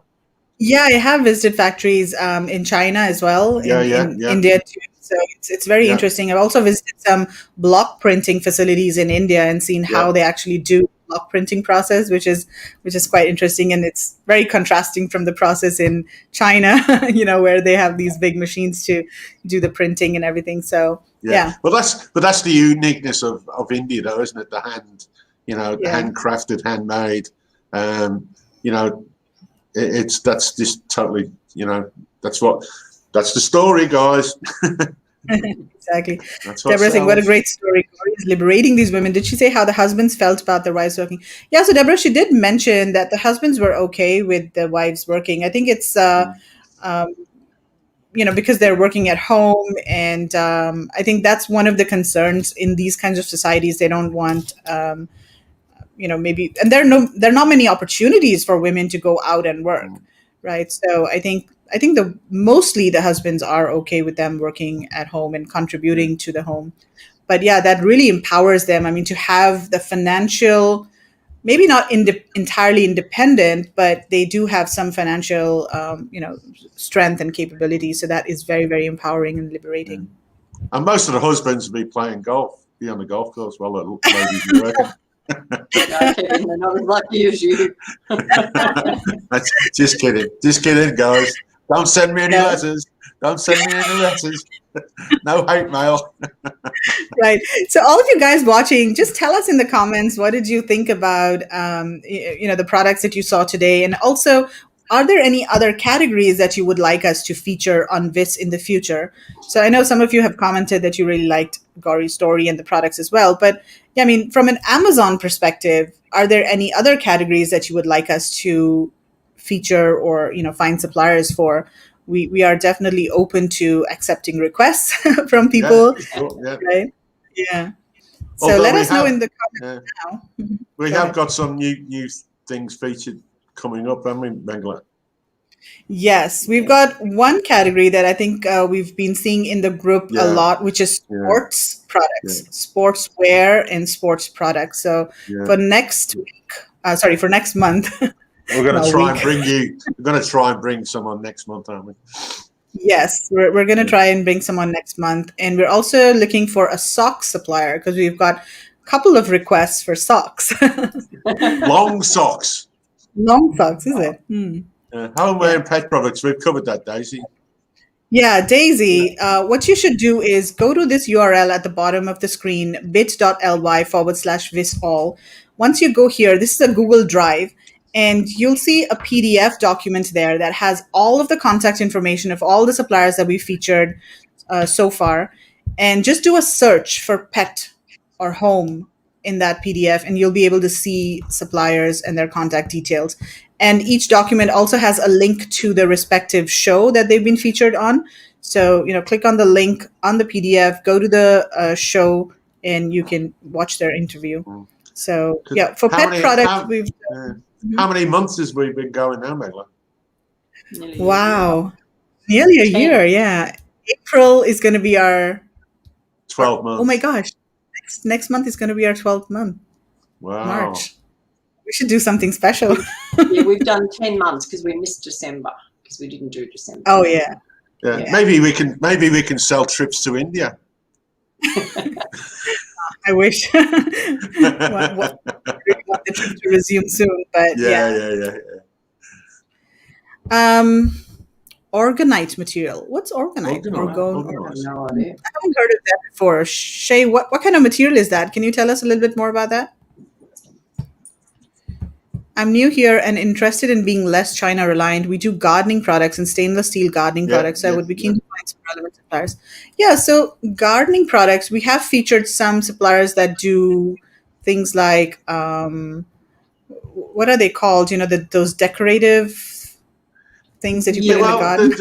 Once again, go to. We've done watering cans. We've done a lot of those things. And I'm sure a lot of the more bad suppliers would be able to do gardening things because if they're made out of metal, we've got, anything out of metal or brass they can do. So I think they can make anything from metal, whatever design they can make for you in Moqs, whether it be stainless steel, whether it be brass.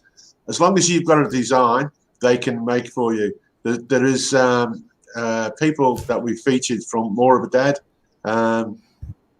There's 2 or 3, Megla, I can sort of name.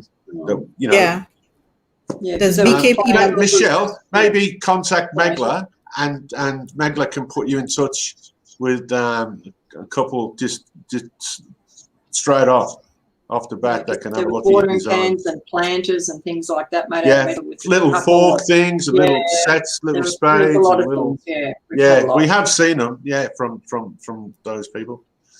Bird feeders. A lot of wrought iron stuff as well, I think, for gardening. Yeah, stainless steel. I'm not sure if we've done stainless steel gardening products. And what kind of products are these that are made of stainless steel? So, yeah, but we've done brass, wrought iron. Yeah, we have seen them, Meglet. That has. Yeah, I don't know probably about not. stainless steel. Yeah. I don't think we've done stainless steel. No, I think it might be stainless steel gardening forks and things like the little hand tools, but I don't think we've done them. Yeah. Yeah, Michelle, you can DM me. Yeah, that's okay. I can point you in the right direction. Absolutely. It seems logical to source from India, ? So, Helena, it seems logical to source certain products from India, not all products. I mean, India specializes in certain categories. So if you want electronics, for example, or electrical products, or maybe something that's, plastic injection or silicone molds, that's more of China. But India specializes in more of the wooden kind of products, handcrafted, weaving, cotton, organic cotton. Apparels is huge. Whether it's baby apparel, women, men, knitted, woven, a lot of beautiful embroidered products as well. So embroidered textiles and fabrics. These are known as artisanal fabrics. And we featured a couple of companies that do very beautiful, sustainably produced fabrics that have different finishes and prints, and the weaving patterns are also very intricate and very different. And macrame, there's a lot of macrame crafts type stuff, which sells really well on Amazon. All those. Yeah, absolutely, macrame very and Amazonable, very Amazonable. Yeah. Also, products made from eco-friendly materials like jute or cane. Not a lot of bamboo. Bamboo is more of a China product, but I mean there are China-centric. Yeah.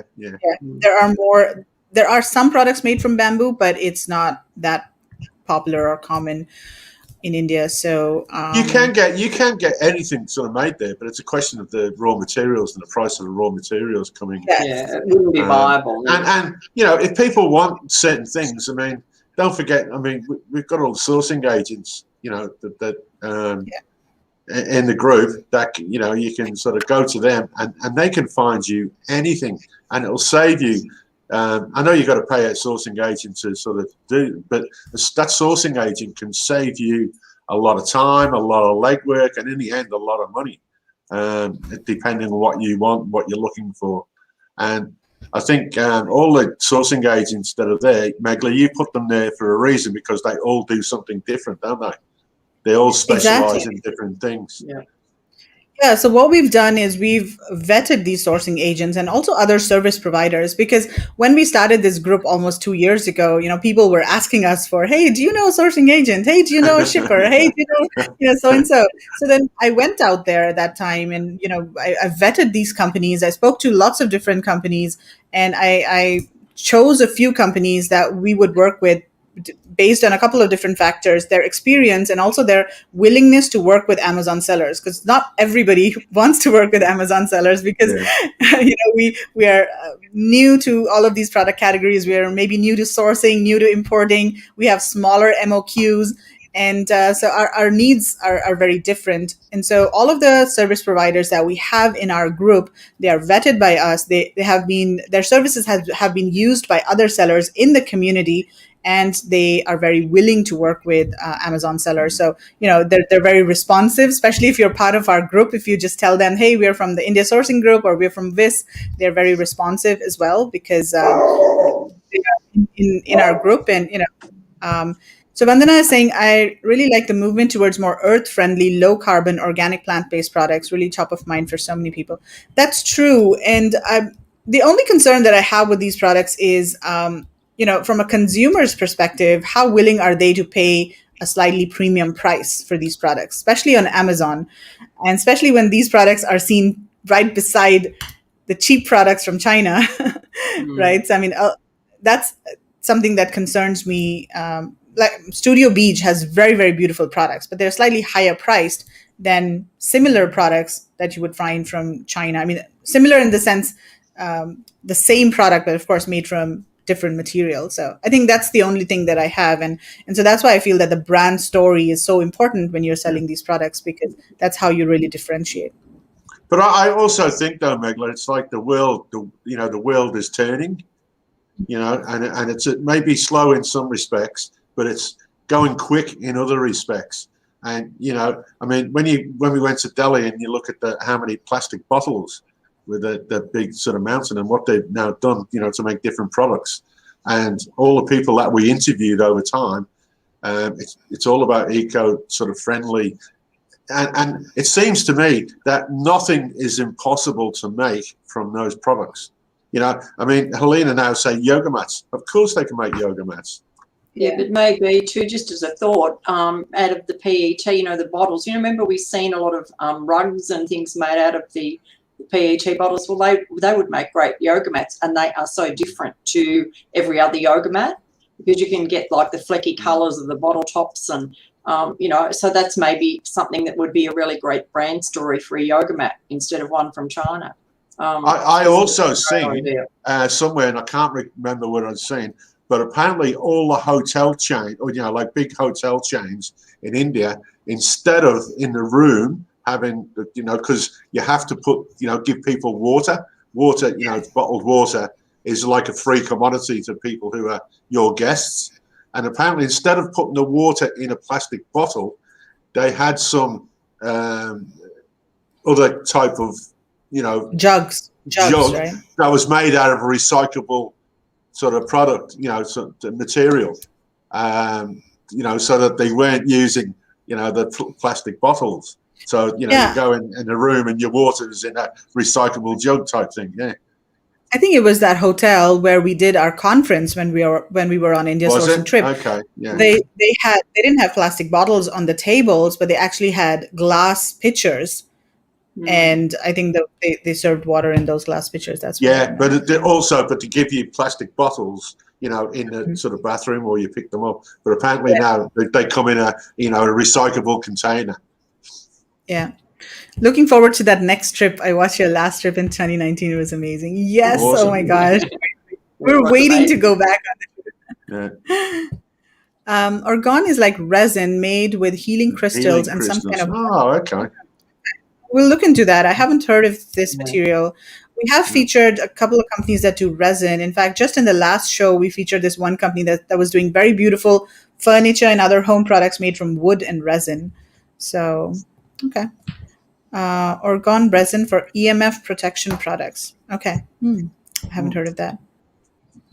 Hair extensions. Yes, I think we have received this request too, right, Kevin? And we've reached out to a couple of suppliers, but they haven't responded. So yeah, Vandana, we're continuing. And we know that there are a lot of suppliers in India doing hair extensions because there are these temples in India where people go and get their hair shaved and, you know, sort of donate their hair. I don't know. But yes, okay, that's on our list.